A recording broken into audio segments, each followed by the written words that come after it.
Okay.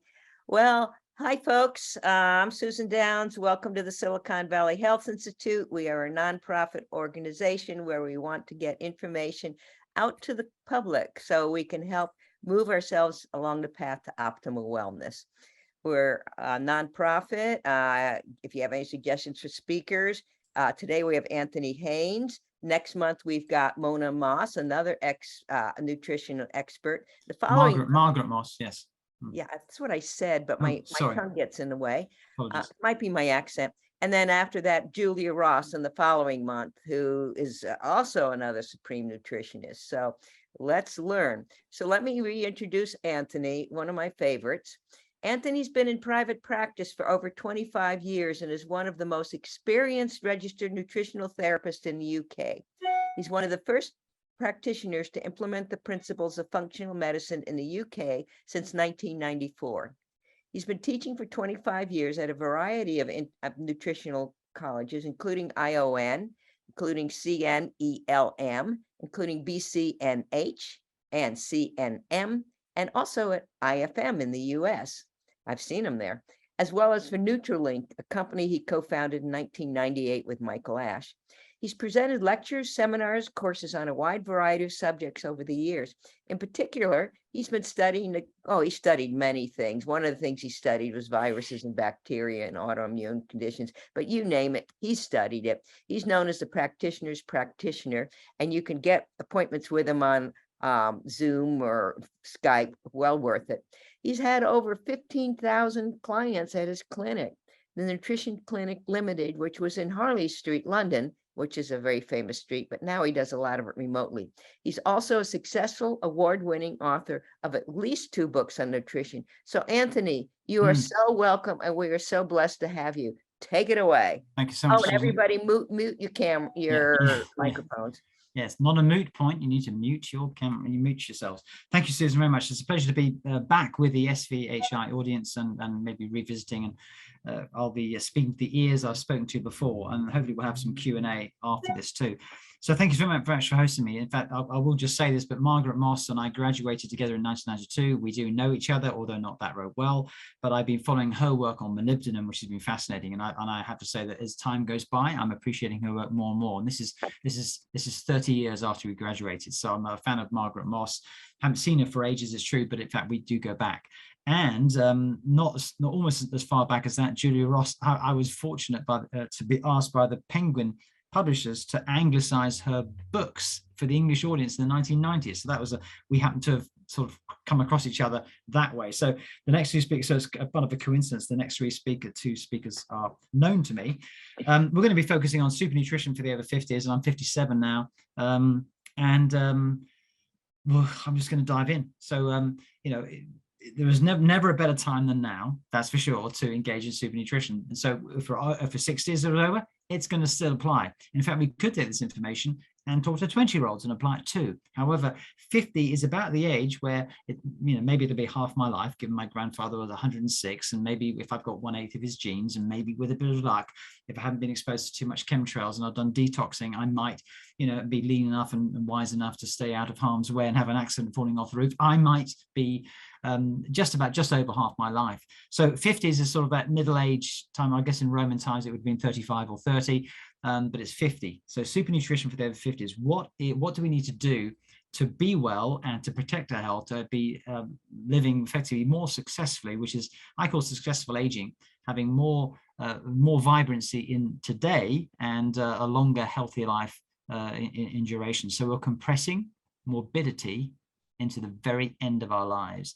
And I remember that expression from Jeff Bland describing that. So compression of morbidity. It sounds like, what does that mean? Well, okay, we're pushing all illness to the very end of our life. So you have no illness at all, and then you die in your sleep age 90 something, if that's where you're at. And the average age of death, I think, is about 82, 83. So, it's about packing more into your life when you got it and compressing mobility. When I looked at studies and surveys for the American audience, I discovered that the average person over 70 in America is on 7 or 8 different medications, which is a dauntingly frightening thing, particularly when it would take probably a post-grad doc of pharmacokinetics to figure out the interactions between those 7 or 8 medications, because it is so ultimately so complicated. It's all very well known that pharmacology are kinetics of how one drug is metabolized, let alone a combination of 7 or 8. So we know that the 3rd or 4th or 5th, depending on the nature of things, leading cause of death is actually through medical intervention and drug taking at the right dose, at the right prescription for the right individual. When I say right, I mean what's medically appropriate. And that was Lazarou and Pomeranz came out with that in JAMA in 1998. I remember to say the 3rd to 5th leading cause of death is actually medical treatment. So the last thing we want to do, so the drugs are not going to extend your life. And what we're finding is this is the first generation where the children born now are predicted to have a less long life than their parents, which is the first time in the evolution of at least this type of human being that we know of. So it's really a quality of life, and typically we're talking the age group where we may have more leisure time. Although the notion of me giving up nutrition and not working or something is unlikely. I'll be working until when, and I'm more and more into energetic activities and energetic work, and as well as mushrooms and herbs and Reiki and that kind of stuff as well. So I'm going to share with you some information, and some of this will be just reminding us, and some of it will be, wow, that's new, or I didn't know this. And really the idea is what can I share with you that can help support you be healthier today, but also knowing at the same time that you can live longer in that good health state and compress morbidity to the very end of your life, which is really what the idea will be. So we've got just maybe around starting here. It's interesting. Steve Hovarth is a geneticist at UCLA, and one of his studies, strange, you think who comes up with the ideas, looked at the genetics and the aging process at different organs in one man and one woman. And one woman was 44 and the man was, I think, 46, and discovered that the age of the organs, quite how he did this is slightly beyond me, discovered that the ages of the organs were diverse from 28 to 64 in the woman who was technically 44 years old. And the man, it was a very similar range, and it was different. The different organs in that particular man and woman were different ages. So it's like, really, I mean, it's fascinating. I didn't really realize, but it did cross my mind that I have said to a patient who might have an arthritic right knee, and the doctor says, I think it's arthritis, and the patient goes, oh, thank you for the diagnosis, doctor. I've got arthritis. Now I know I've got arthritis. I can rest easy. No, I'll have the pain in my knee still, but at least I know it's arthritis, and I've got the diagnosis being all. And then the patient sort of hobbles up and out, and thanks to the doctor so much. No doubt the insurance company's covering the fee. And it turns back a bit like Peter Falk in Columbo, turning around with I've just one more thing, says the patient to the doctor, says, how come my left leg hasn't got arthritis? Because they're the same age.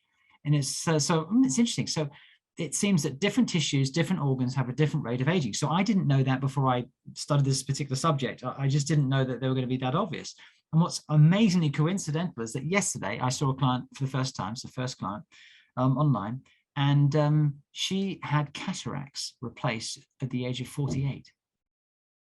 Now, as a Caucasian, now she did live in Kenya for 5 years, and that was a question that was asked: did you live near the equator and not wear sunglasses and get that? But typically, if you're living on the equator and you're living in a developing country and you're poor, you're very poor diet, you may have cataracts as young as 35. But really, I can't remember meeting one of my up to 20,000 clients over the last 30 years, anyone having cataracts at the age of 48. It's remarkable.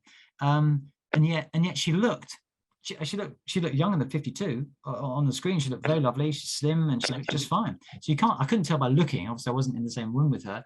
And she cataracts. So her eyes had aged much more quickly, and it's due to oxidative stress. So then something else I discovered about her is that if she were to, she sometimes she sort of like, oh gosh, I've got a bruise there and a bruise there and a bruise there, and she'd have no recollection of having bumped anything. Then she had a frozen shoulder. She put some tape on, some like kinesiology tape to support herself, and taking the tape off. The next day she had a bruise all the way down her arm just from having the tape on and tape off. So and then I discovered something else, that she had mouth ulcers. So I'm thinking, hang on, this is a straightforward case of fundamental antioxidant insufficiency, vitamin A deficiency, and vitamin A needs to be released by zinc from the liver. So zinc and vitamin A and vitamin E would have protected her. So she's basically antioxidant deficient, but not every system in her body. She doesn't look old. Her eyes are old. Her bruising skin reflects an aging process within her. And her mouth ulcers are also reflective of poor tissue growth. And yet, if you met her, I mean, if you've met her, you go, well, she's just fine. She's upbeat, she's smiling, she's happy, she can communicate fine. So it's just an example of how different organs age at different rates. So just so I set the scene with that one. So that's interesting. It's different organs age at different rates in different people. And this is linking in with what I'll be talking about with the famous scientist, one of the most quoted in the world. And I met him a few times in the 1990s and about 6 or 7 years ago in America, the famous Dr. Bruce Ames. He created the Ames test for cancer, and Susan may know him as well. He's a small chap, small and old, and I think he's still alive as I'm talking. But I think I saw a video of his from a couple of years ago, but hopefully he's still with us and engaging and walking the talk. We'll come on to that and see how relevant that comment about body parts aging more quickly than others actually is relevant to what he's talking about and what he calls the triage theory. I'm going to share with you that I'm quoting other researchers here, there are 4 types of aging have been proposed. There's cellular aging, which may be self-evident. So what that means, we're made up of trillions of cells, so there's cellular aging. There's hormonal aging, and the endocrine system fails. And I know that the endocrinologists have said in the top trumps of competitiveness, hormones are all. And then the cardiologists say, no, the heart is all. The cardiology department, that's the most important. Then your neurologist says, no, it's the nervous system is all, sort of competing as to which system is most relevant and important. But you've got cellular aging, hormonal aging, then you have something called accumulative damage. So you've got accumulative damage over a lifetime, and that can vary tremendously in what you've been exposed to, as well as how your diet and nutrition is. And that's what we'll be talking about as well, how to prevent accumulative damage, particularly to DNA, because once it is damaged and you have a mutation, that will not be changed. Whereas you have lesions, for example, those can correct. And then there's metabolic aging as well. And so we've got 4 different types of aging. And what I want to share with you is also, I'm going to share with you now from a lovely book, loads of books on aging, of course. It's like there are just so many in the market. But Colin Rose wrote a book called Delay Aging, which I thought was a pretty good title. It's pretty descriptive of what it is. It's delaying aging. You're not saying anti-aging or stopping aging, which would mean time would have to stop still. Or we'd have to step in. We'd have to run the immortals, as in the film She, which is, if you remember the 1960s, maybe you have a show of hands. Remember, was it Lola Lena, the Italian lady, Lila Giolio, who was it in She? It was She, the immortals, and she stepped into flame to be mortal back in the day. I think it was 1960s film. I do remember watching it. So, but we can't stop aging. But what I'm going to do now is I'm going to share with you 10 hallmarks of aging. Before I introduce to you this remarkable scientist who's dedicated the last 30 years of his life to talk to you about the triage theory and how that works and how it's relevant to us. So hallmarks of aging, according to Colin Rose, and I do think these are very useful, and it's very similar to what other authors have written about. Damage to DNA accumulates. So I'll refer back to something I've just talked about, the accumulative damage. So DNA damage leads to gene instability, to mutations, and as a result of that, you have loss of cell function, so things don't work so well. And DNA damage is classically central to aging, cancer, and Alzheimer's and heart disease. So it's it's DNA damage.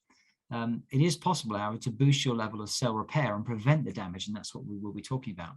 So that's one aspect. That's one hallmark of aging. And you'd have to have special testing to see if that was the case. You don't sort of know it. You can't say, oh look, I've got DNA damage there. You'd have to have certain tests to reflect that.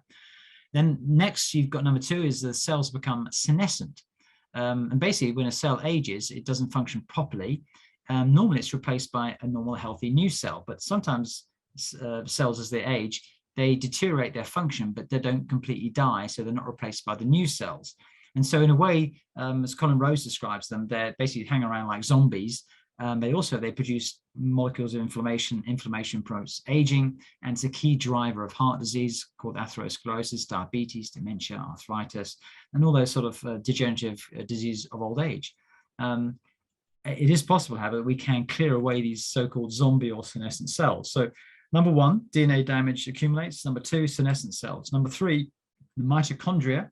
You might be familiar with the word now. It's really in our vernacular as health-interested folk now. Mitochondria become dysfunctional. Now they're referred to as the tiny power plants in every cell, but they're much more than that. But effectively, they regulate the immune system and much more besides. And it's the second place in the body where we have DNA. So we have within the cell nucleus, we've got DNA, and that's 50% mum, 50% dad. But in the mitochondrial DNA, interestingly, it's 100% from mum. So I do find that interesting. So I don't know how close it can be, but maybe our energy status, although there's so many things that influence it, may be more linked to how our mother's energy has been in her lifetime more than our dad, perhaps. But mitochondrial DNA is 100% from mum. Interesting. So we're more mum from mum than we are from dad.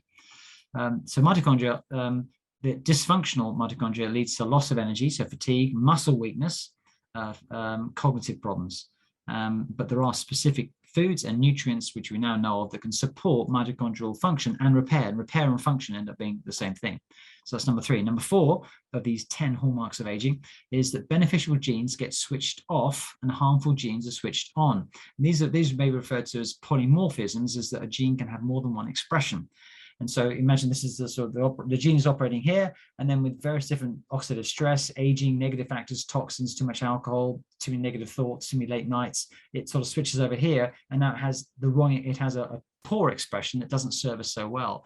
And not all genes are genes that are capable of having more than one expression. So not all genes are polymorphic, but certainly negative genes that can also be switched on that were switched off before. And so in this way, they're expressed. So, but we can control this, and that's really referred to as epigenetic changes. Again, food and the right food and antioxidants and lifestyles can turn on the genes that contribute to health and turn genes off that lead to disease. So we have the ability to influence our genes, and that's epigenetics for you. The 5th hallmark of aging is stem cells become exhausted. You may be familiar with stem cell therapy, remarkable thing it can be for sure. And stem cells develop into different cell types. From brain cells to muscle cells as needed. The body has a limited number of adult stem cells, and as we get older, that number gets smaller. It's possible, however, to slow down the rate of stem cell decline, again, with the right nutrition and nutrients. So that's something of interest for aging. Number 6, cells fail to communicate properly. So we are a mixture of a sort of a hairy bag of salty soup, is the way that Patrick Holford, nutritionists, describe the human body, a hairy bag of salty soup. And we've got trillions of cells communicating. So it's all about signaling and communication.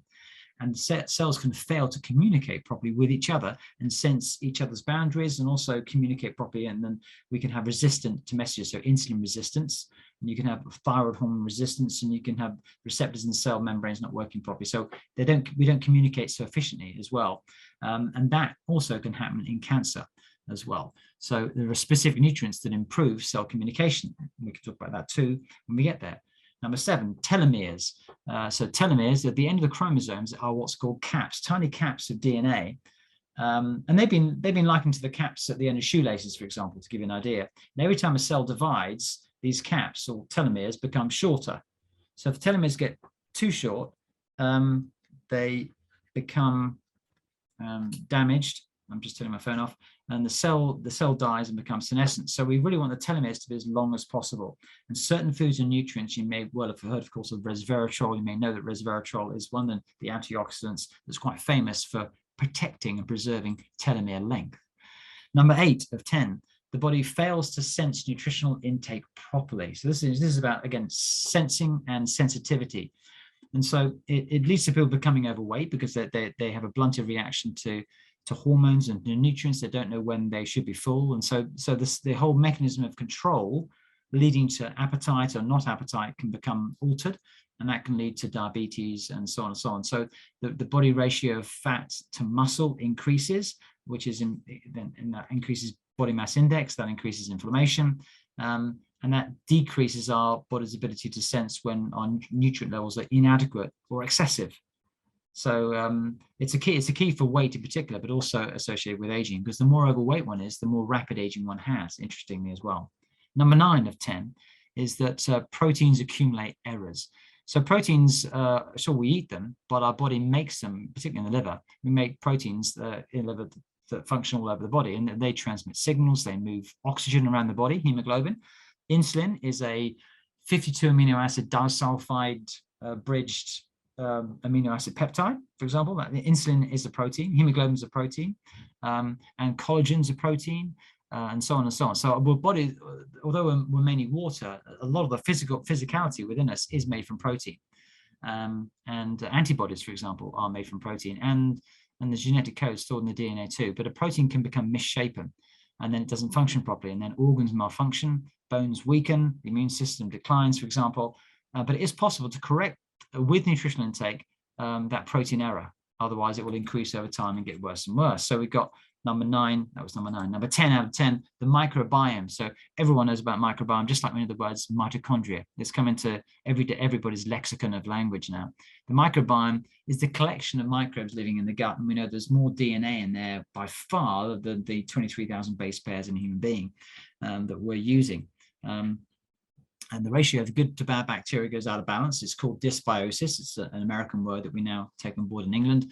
And that results in poor metabolism, but also the bad bacteria, if you like, or too many of the wrong kind of bacteria that aren't deemed to be pathogenic. So they're not actually disease causing, but you have an imbalance, and that leads to inflammation generated from the gut. That can lead to diabetes, metabolic syndrome, insulin resistance, and it can also absolutely categorically negatively affect the brain. So the gut-brain connection, again, it's in vogue. Articles talking about it. Everyone's talking about the sort of gut-brain connection and so on. And then food diversity increases the gut microbiome diversity, and that supports it. And we know that 90% of some neurotransmitters, for example, are made in the gut. And I'm sure Julia Ross will talk about that. She wrote a brilliant book or two, The Diet Cure and the Mood Cure, written some time ago, but The Mood Cure, a very good book on that. Wish I'd read that one, written that one, quite apart from reading it.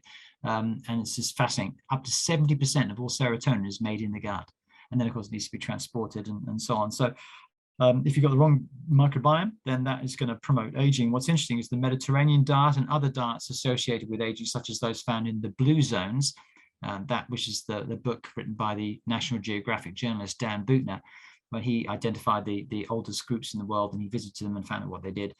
Those diets effectively they're plant-based, and they're diverse, and they support a healthy gut microbiome, and that can support us too. So we got a notion of the 10 hallmarks of aging. So I think that's super relevant to when I come on to the next bit of the conversation, which is to introduce you to what I really wanted to talk about, which is the legend that is Dr. Professor Bruce Ames, I think PhD, Bruce Ames, absolutely phenomenal chap. I think it's 20 or is it 25, 30 years he's dedicated to the last part. I think it's the last third of his career. A long career it's been. He's one of the most quoted scientists in the world. He's developed something called triage theory, and I liken it to something I've heard about in Scandinavia, where the power, if there's a power cut or the power goes low, is the people in the house, they don't keep all the heating on in all the rooms. It actually then says, okay, we're going to switch off the playroom because someone's playing. We're going to keep in the kitchen and the bedrooms, we're going to keep the heat on, and we're going to turn the heat off in all the other rooms to conserve energy. We're going to close the doors, and we're going to be economical with what resources we have, and we're going to stop that, and keep these on here. So it's energy or resource allocation. And the triage theory is fascinating. And what Bruce Ames talks about, and you can certainly get access to some of the YouTube videos he's got on the subject, and it is very interesting. And he's a lovely sort of, dare I say, he's not quite doddery, but some of the conversations he's a gentle old man, and he talks that way too. So it's quite fun to listen to an old chap with an immense experience in this field to talk about it. So he's identified that a moderate deficiency of a vitamin and or a mineral, and every single person has them. Everyone here listening has a deficiency of a vitamin and mineral. It's almost guaranteed. Now, I might say that I might have or might not. Now, I'm on my game. I'm actually assessing myself either with lab testing or kinesiology almost every day. My wife's a kinesiologist too, so we actually check in with our own supplement programs, etc., etc. So, because of that, I'm probably less likely to. But I'm still needing to take supplements, and this is the last 30 years I've been taking supplements. So imagine if you haven't done that. Virtually everyone listening and everyone we know will have a deficiency or insufficiency of a vitamin and mineral without a shadow of a doubt. And any one of those can have a negative impact. So what do vitamins and minerals do? Well, vitamins and minerals are cofactors for enzymes. Zinc is necessary for 2,000 enzymes. It is phenomenal. And you've got nutrients like molybdenum, which Margaret Moss will talk to you about, which is responsible for 5 enzymes. So you've got magnesium is responsible for hundreds. And what's absolutely bogglingly important and fascinating, that Bruce Ames and his colleagues, so one was McGregor, JT McGregor, and one was Joyce McCann, working with him. I think they were PhD students that then graduated and came back to work with him later. They identified, I think it was Joyce McCann identified this, that half the proteins analyzed, of all the proteins analyzed, were longevity proteins. Now, what does that mean? It means that the proteins, half the proteins created are designed to help us with our longevity. So just hold that thought here. And then I'm going to go back to the RDA and we'll come back to that conversation. So the recommended daily allowance, or dare I say it, ridiculous, dietary, arbitrary, shouldn't be called the recommended daily allowance. It should be called the absolute minimum level you should be getting. I don't know what the acronym for that would be. Absolute minimum level, AML. The RDA should be AML. There's no doubt about it. The RDA is to stop a deficiency disease manifesting. That's far away from what I call normal, optimal level of nourishment. And so we're put off straight away by this notion that the RDA is what we should be having. It's just frankly wrong and misleading and inappropriate. It really is. And so then we've got reference nutrient intake, and then you've got EAR, the average or estimated average requirement, EAR. And what's fascinating in the studies, and there have been lots and lots of studies, in every single study, everyone's deficient at least something. And you've got 45% of the population deficient in magnesium, I think 8% only deficient in zinc, 70% deficient in vitamin D, and so it goes. You've got massive and percentages, certainly at least small to large percentage of people deficient in every single essential vitamin and mineral. And given that half, and these nutrients are required for enzyme cofactors that allow this to convert to this, which actually results in our metabolism. And what we didn't know until Bruce Ames's colleague McCann did this work is that half the proteins are longevity proteins, which means if we go back to our resource allocation, if you're low in a vitamin and mineral, then the body will say, just like the Scandinavian home that there's in the cold and that the power's off, let's preserve the heat. So it'll say, okay, I won't work on that enzyme. I'll work on the current needs. I'll do current needs only, and I won't care about DNA protection. I won't care about organ reserve. I'll just focus on today's needs with resource allocation allocated for those purposes. I won't care for the organ because that's for tomorrow. I won't care for the DNA because that's for the pension plan. I'll just focus on today. So like a bank account analogy, current account, savings account, pension. It's exactly the same. So it's a very easy way to describe it. So who would want money only in your current account that affords you money to spend on what you need to spend today? What happens if you get hit by the monthly or quarterly bill for utilities or something, and suddenly you need £500 to pay for that, and you hang on, all I've been getting is the money I need to spend for today, which I can live off £35 a day. Thank you, I can get by. Then you get a £400 bill. What am I going to do? That's the organ reserve. And so what Bruce Ames has shown with his colleagues and postgrad docs, they've done studies on various different nutrients and seeing which enzymes don't work when there's insufficiency. And so the insufficiency, the gross pathology diseases is kind of, that's gross pathology, but there's a massive array of dysfunction that occurs before the pathology manifests. So vitamin K was studied heavily, vitamin D studied heavily, selenium in particular, and vitamin E. So those are the first nutrients studied in this triage theory, but it applies to every vitamin and mineral. Is that the vitamin and mineral will do what it needs for this recommended daily allowance, for this sort of like daily spending. But as soon as you don't have enough, it gives up who needs DNA protection when we just, no, we haven't got enough. I need just for today's function. So your DNA protection goes by the way, your organ reserve goes by the way, and then you've just got this level of spending. Now, most people in America, when tested, not necessarily this lovely audience, so including super nourished folk, are below this level, are below the level to function, to have optimal just for the current account, i.e. they're in overdraft, they're living with a debt, which is actually very much akin with what's really going on in the financial world. We're all living on debt. The same is true in England. I think the average person in England has got £500 and they got more debt than that. So it's like, whoa, if they're out of money for a month, they're in trouble. So the same thing nutritionally speaking. So if we lack any vitamin and mineral, and certain vitamins and minerals may be more important than others, it's true. What's fascinating, so 50% of proteins, so 50% of all the proteins that are basically created with the help of certain nutrients, and certain nutrients are more involved in protein than others, 50% are longevity proteins. I mean, that is, if I can convey this properly, so 50% of proteins in the body are serving us for longevity. And if you don't have enough nutrients, they will not be nourished and they will not be created, and they will not have the protection for aging.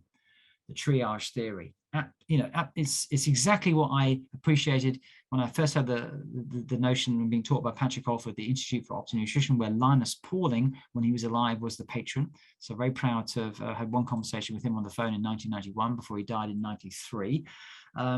So yeah, again, legend in nutrition and vitamin C now. So just really fascinating.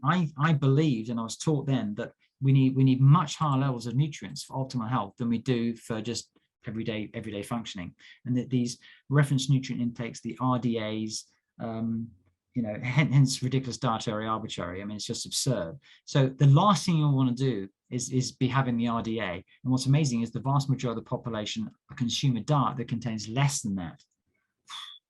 And so certain nutrients, yes, they are more important. So we know vitamin D has hit the headlines. So I also had the pleasure of meeting Michael Hollick, who co-discovered vitamin D about 30 years ago it was.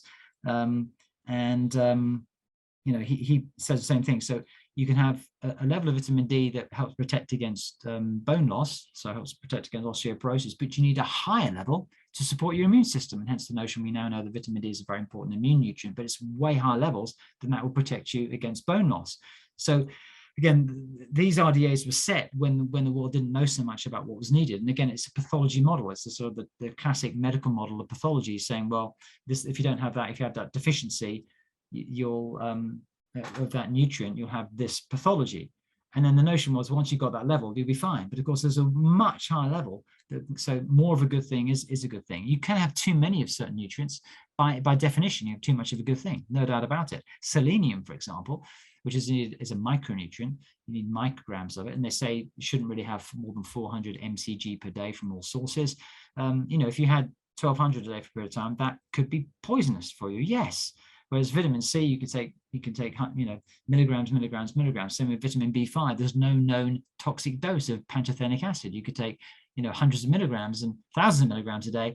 And Abraham Hoffa, another legend, I had a great pleasure of meeting, who used to work with Aldous Huxley of Clockwork Orange fame, microdosing with LSD and so on. So he was taking 3,000.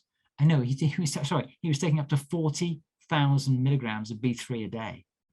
Up to 40,000 milligrams. I'm not saying that was ideally healthy for him, and it has been shown to help to reverse fatty liver, but he was experimenting with schizophrenia and looking to help to support individuals with niacin. And so certainly I've been experimenting with niacin too, my wife, and so we had the flush, and you take more and more and more because your body gets adjusted to it. And I was on 1,300 milligrams only, and then I tested up. It wasn't so good for me to do anymore. So I'm not saying everyone should do that, but it's just showing you that some of these nutrients have no threshold for harm. In fact, supplements have been shown in one survey to be safer than tap water, and we may of course know that tap water may be less than ideal anyway, but supplements are safer than water. Is what has been found, and of course they preserve and they support health in many ways. And yet there have been many attempts by who knows whom, possibly, but people in power and the FDA and the pharmaceutical industry that would want to say that vitamins are bad for you. They cause this. Let's take them off the market. Let's regulate them. Let's make them a drug. Let's get the profit ourselves from them.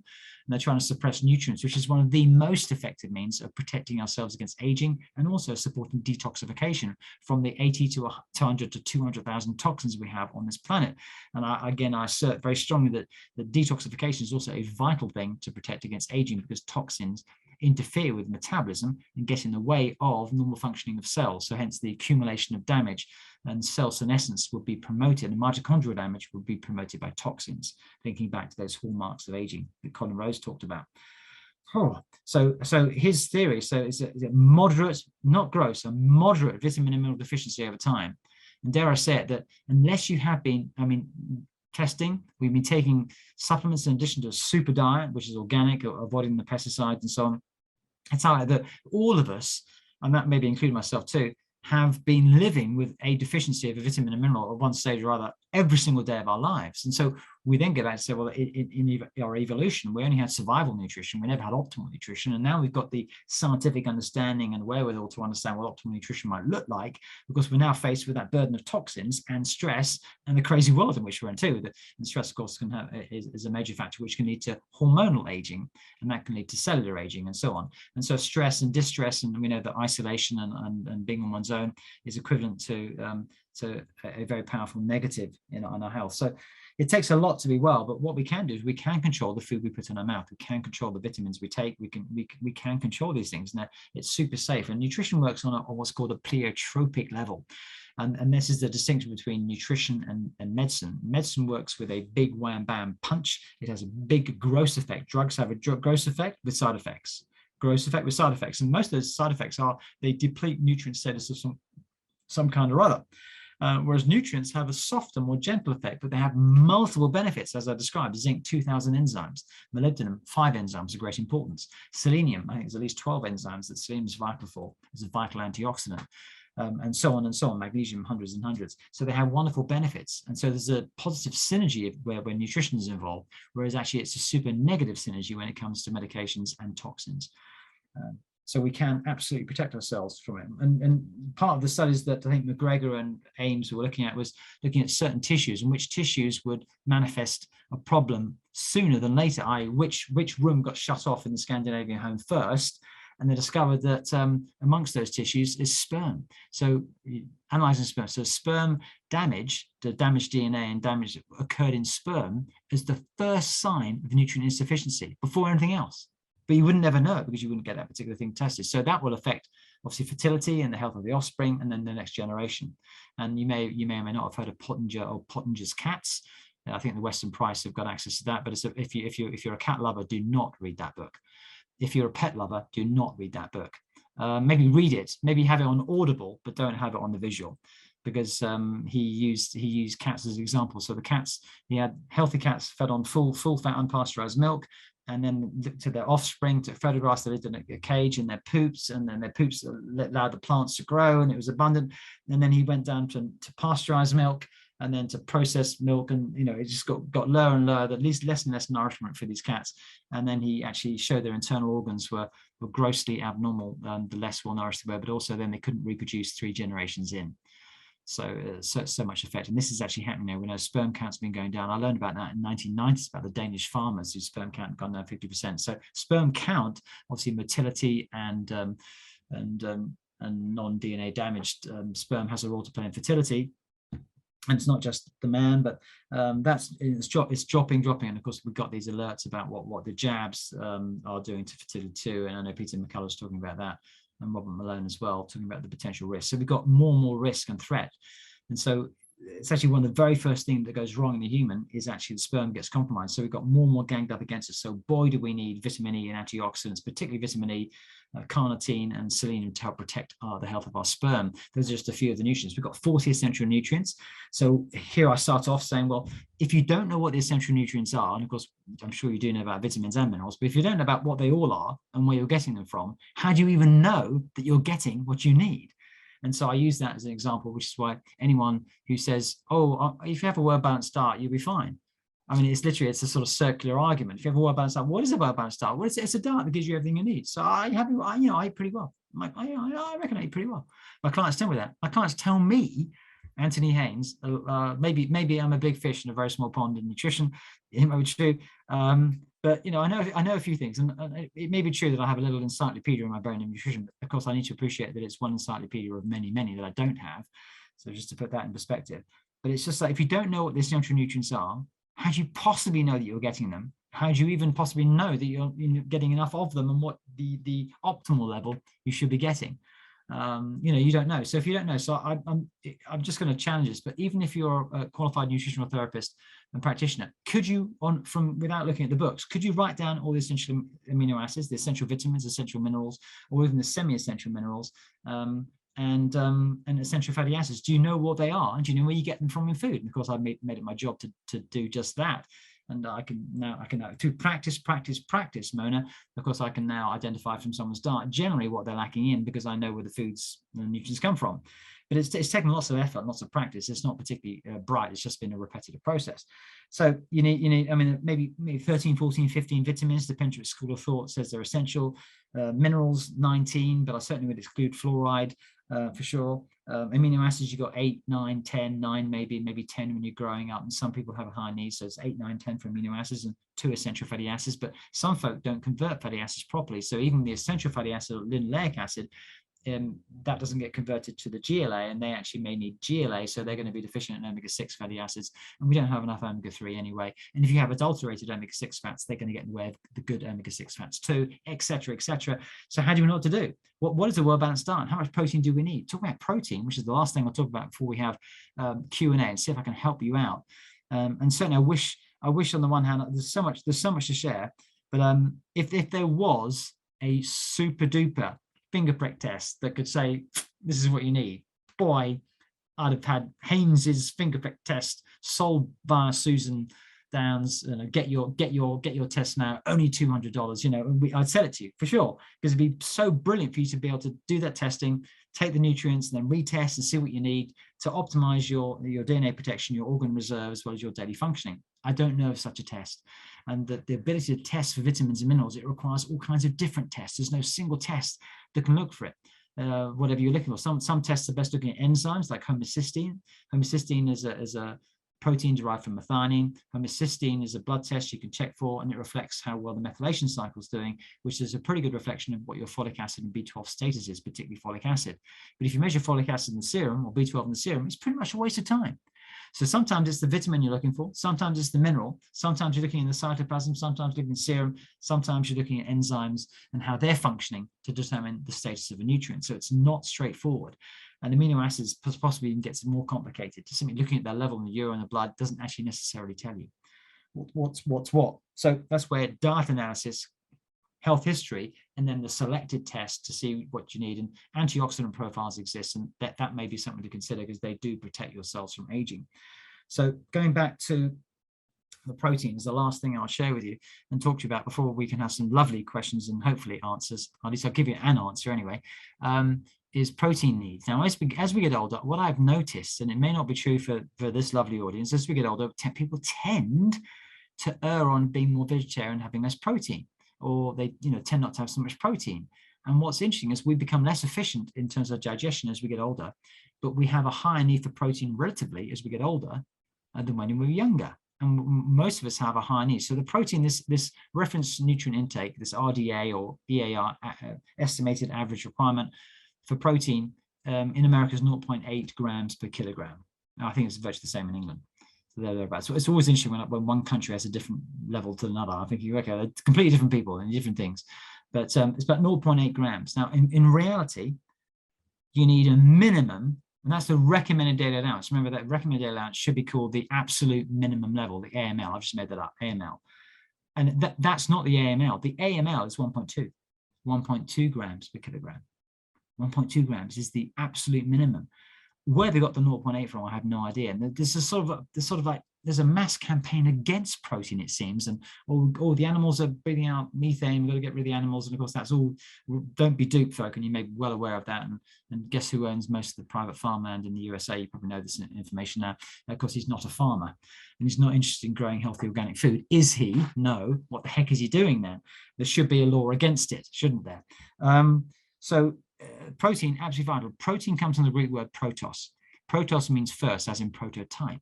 And protein is the most important nutrient. So how many of us are aware you need 1.2 grams per kilogram of body weight? So now I know someone in the audience weighs 65 kilograms. So yeah, a bit of maths. Got my calculator here. 65 times 1.2. So if you weigh 65 kilograms, I think there are a few of you here, 78 grams of protein, 78 grams of what's called well-digestible essential amino acid, including protein. So 78 grams of protein. So let me just translate that. I want you to write down or think in your head the following. So this is the first pop quiz we have before we have an actual Q&A and a hands up and we get to converse with you. How many eggs would you need to eat? If you're just eating eggs, it's a little bit odd, this diet. It'd be like a sort of weird sort of bodybuilders. How many eggs would you need to consume to get 78 grams of protein that day? So just imagine we're just going to convert it into like the currency of eggs. How many eggs? Please think of the number and write it down. Otherwise, the ejector chairs we've placed in your homes will start to work. How many eggs a day would you have to eat to get 78 grams of protein? So you write a number down. Now I'm 70, just over 70 kilograms. 70 times 1.2. This is the absolute minimum level, the AML. I've just created that myself. I need 84. So 70 times 1.2. Yeah, 84. I need 84 grams of protein. So how many eggs would I need? Okay, so here we go. The answer is, if you need, let's say it's 70 grams of protein, 70 grams of protein, you need 10 eggs a day. If I need 84 grams of protein, I need 8.5 eggs a day. No, eight, sorry, 84 divided by 7, apologies, then that's basic maths gone wrong there. Sorry, 12 eggs, I need 12 eggs a day to meet my protein needs. Now, obviously you've got breast of chicken, you've got fillet of fish, and you've got, et cetera, et cetera. So it's actually way more protein than you think. So it's 1.2 grams is the minimum. Now, if you have any sort of digestive issue, like low stomach acid, or you're particularly active, or dare I say it, particularly inactive, i.e. one spectrum or the other, you'll have greater protein needs. So it's estimated for active folk, and I had a knee op a few weeks ago, and I'm recovering, but I'm still keeping fit and training. So my protein needs are 1.6 grams per protein. So 70, let's say 71 kilograms actually, times 1.6 equals 113, divided by 7 grams for each egg, which means I need 16 eggs a day to match my protein needs. 16 eggs a day for my protein needs. What do you need? Now, we're not going to get from eggs. We recommend they can bind people up, and never recommend one source of anything for any purpose, of course. But you get the gist of it, don't you? Wow, 130. It's crazy. So how much protein do you need? So this is where protein powders are handy, because effectively it's very, very difficult. And I don't want to eat that much fish, or because white fish, ideally not fatty fish, which contains more toxins from the sea. I don't want to eat that much red meat. Don't want to eat that much of any particular food, but a variety of, I have organic chicken, organic turkey, and sometimes duck. And I have protein powders. The only way I can make it up is protein powders. This is not a high protein diet. This is protein adequacy. And if I'm fit and active, and I do exercise and move around, actually a lot less with my knee over the last 10 or 11 months, but I need 1.6 grams of that. So that's vital. And that's absolutely vital to preserve the most important tissue that determines your well-being, to compress mobility into the very end of your life. And that is what I just showed you, muscle tissue. So if you want to preserve your muscle, what preserves muscle is protein. And what happens is we tend to fulfill the prophecy of aging by abiding by the notion that, okay, I need less of that and less than that. Guess what? Suddenly you've got less body weight, less muscle mass, and you'll never gain more unless you do some serious attention with personal trainers and go on a muscle building program, which everyone can do. So muscle mass is the most important determinant of well-being and longevity of any marker known. So girls, I call you girls, and I don't mean in any negative way, but sort of like girls at heart, women listening, do you need to strengthen up, because your muscle mass is vital. And what we tend to do, women tend not to get involved in strength work, men tend to get more involved in strength work. That's the nature of things. But men and women all need to engage in strength work. Women's muscles tend not to get bigger, so that way you're not going to bulge out of your clothes and have to get a new wardrobe. But maintaining muscle mass, absolutely vital. It was determined in a study, it was 20 years long. They actually looked at these individuals' lives at 40 years of age, and they looked at smoking, whether they were well off financially, poor, whether they took control of their job, whether self-employed, a director or employee. And it was in the English civil service in England. And they looked at them 20 years later, and they broke the code. Now, some of them had died, it's true. Thousands and thousands were in the group in the study. And they discovered that the single most important determinant of well-being at the age of 60 from the age of 40 was the muscle mass they had at 40. So folks, strength. Now, strength may be more important than muscle. And as we get older, we tend to be able to build muscle less, but we can get stronger. So strength, so that's dynamism, dyna. So sarcopenia is age-related flesh loss in aging. So we get less muscle mass as we get older, but dynapenia may be more important, and that's a lack of strength.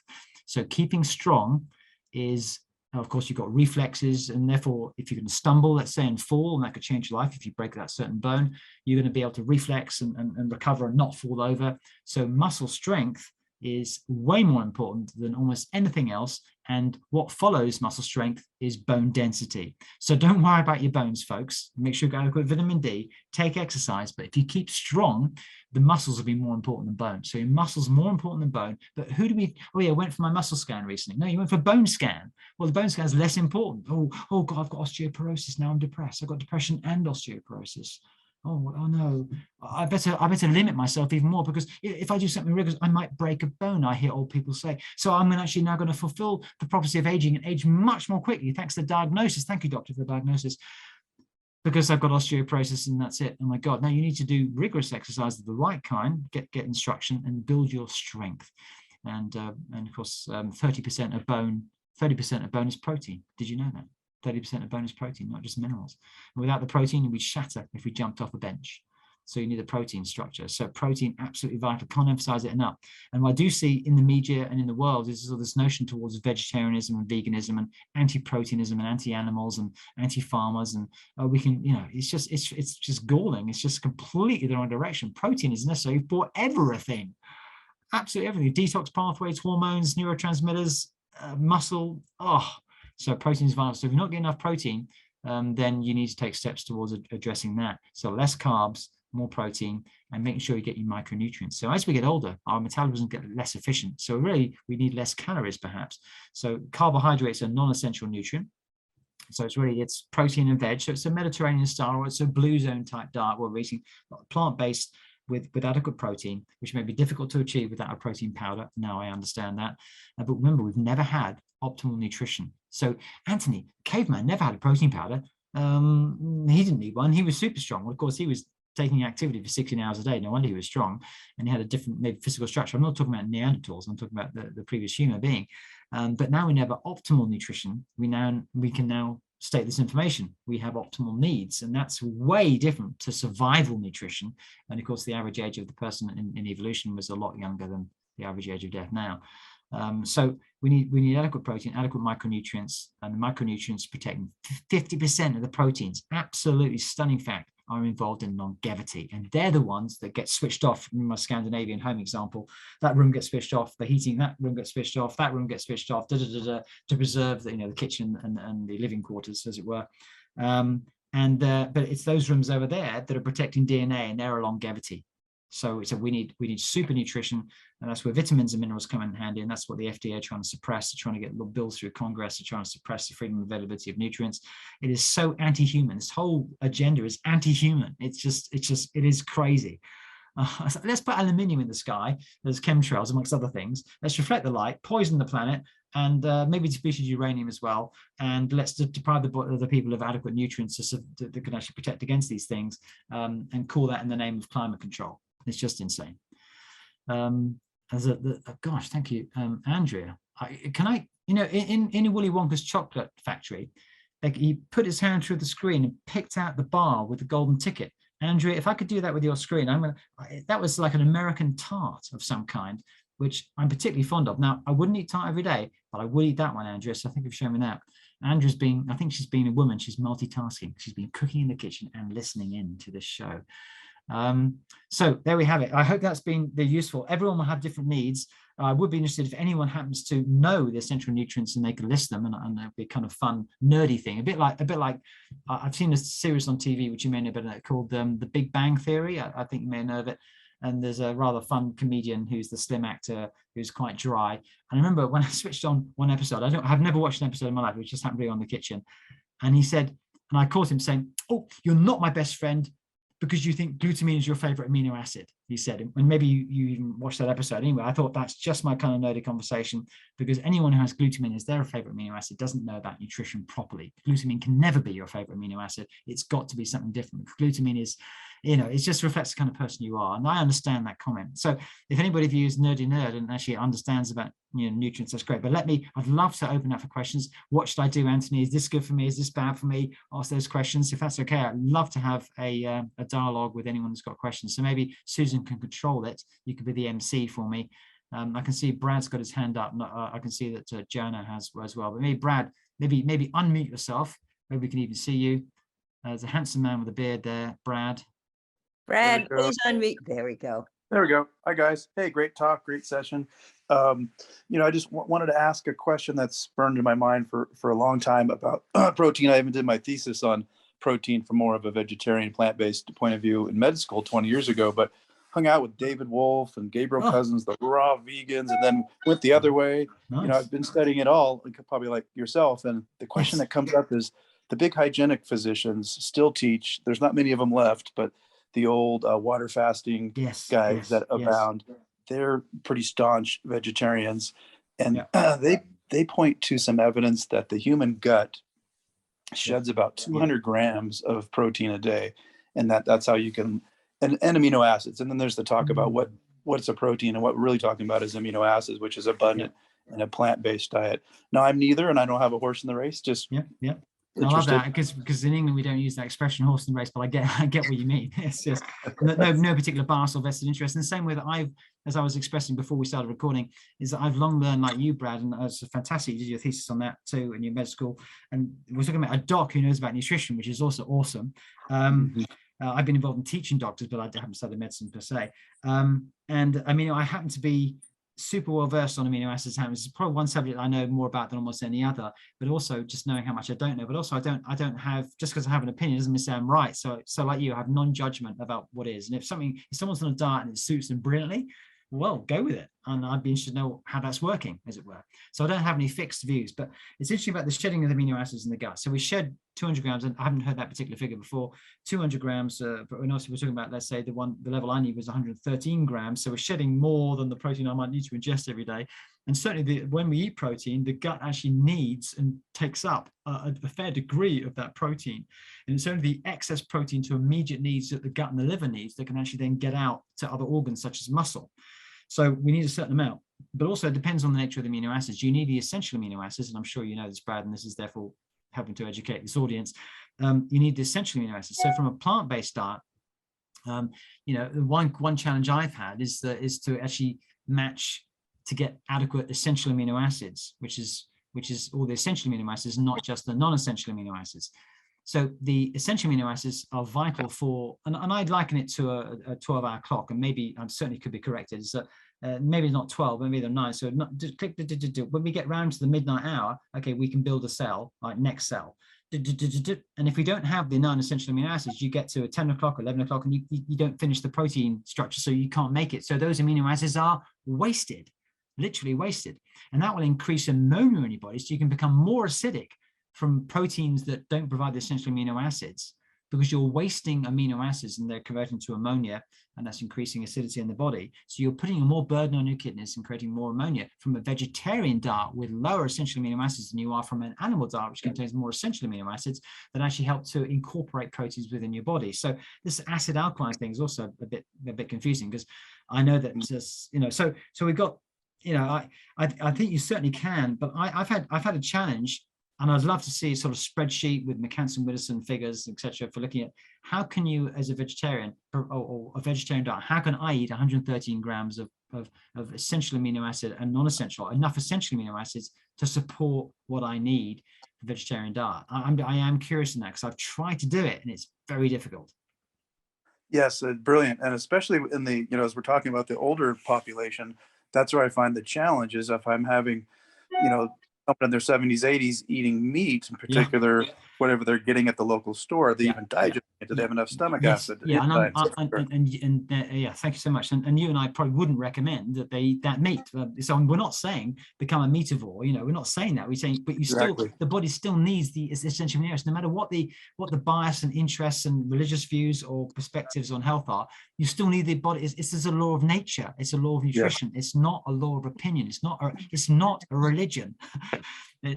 I believe this art's good for me, it'll be good for me. Well, that might help your mood, and it might help on some aspect, because I'm a fan of prayer and belief, like the biology of belief and Bruce Lipton and so on.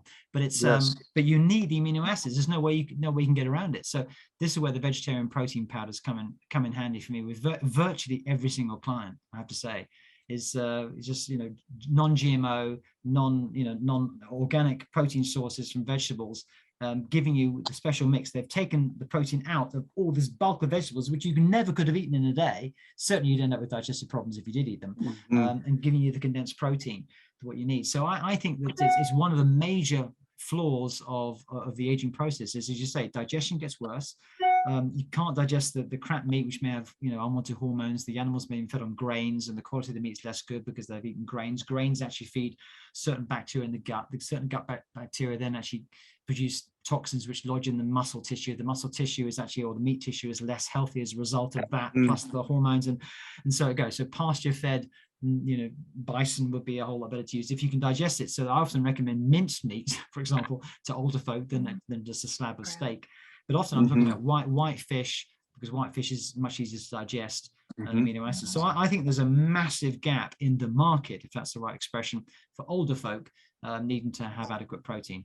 Maybe we're speaking from the same hymn sheet. Definitely. Thanks, Anthony. Yeah, but thanks for a great question. And I'm sure you and I, if we sat on a plane together, as with most of you, we could have a lovely conversation. Oh, we could talk for hours. A long time. Great, thanks for that. And so who's next, Susan? Donna, yes, Donna. Donna. Yeah, could you suggest what to look for in a protein powder? Yeah. I use it often in a smoothie. Yeah. And the second part of that question would be how to incorporate protein powders more in one's diet, because I just do it occasionally in a smoothie. Okay, yeah, occasionally may not be enough. In fact, Donna, I think you're probably a bit older than me. It's rather obvious, but you might need relatively, I say relatively, for your body weight, more protein than I do, because your systems in your body are less efficient, and you may have actually had a longer period of time without something, so you need to correct that with more. So it's very difficult to incorporate protein powders into soups because they're just not made for that. They're made for smoothies, really. So you've got natural flavors, you've got vanilla flavor, berry flavor, chocolate flavor.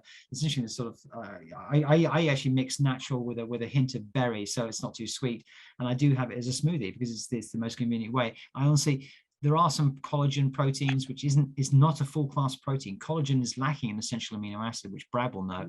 And Brad will know it's tryptophan, but tryptophan is lacking in collagen. Now, collagen may be useful for our tendons and connective tissue, perhaps more so than muscle, although it has been shown to be good for muscle too. And it may be good for the anti-aging process in the skin, but collagen is not a full protein. It's lacking tryptophan. So it's only going to be good for the collagen, although it's the biggest protein or protein type in the body.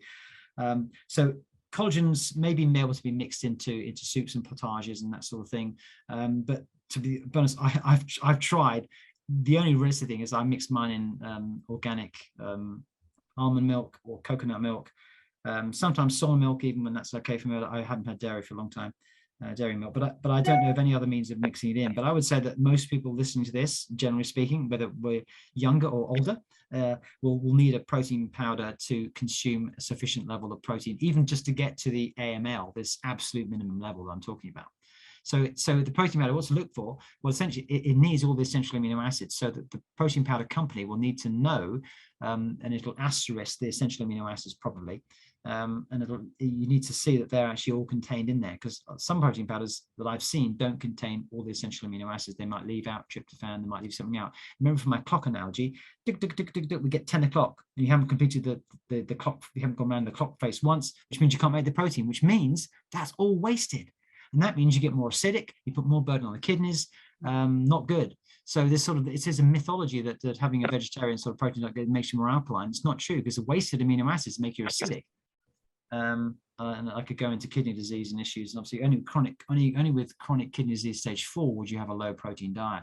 In fact, essential amino acids have been shown to preserve kidney function because they minimize ammonia output through the kidneys when taken. Essential amino acids only. Absolutely fascinating, because they're being on a low protein diet, but the essential amino acids bind other non-essential amino acids into the body, into the body proteins, BPs, body proteins, and prevent its catabolism, its breakdown, reducing the burden of protein metabolism and ammonia on the kidneys. And it's great, essential amino acids. But if you have a free-form amino acid supplement with all the amino acids, that won't particularly help. You want the essential ones only to bind into and keep onto the non-essential amino acids, and therefore reduce the burden on the kidneys. Oh, fascinating. Fascinating. I'm just wondering if that's connected to my inability to gain weight. I'm 106 pounds at 5'4.5", and I'm about 10 pounds at least underweight, and I cannot gain weight. You need essential amino acids, and essential amino acids stimulate something called mTOR. So mTOR is actually got a rather technical name. It's the mammalian target of rapamycin, and there's mTOR1 and there's mTOR2.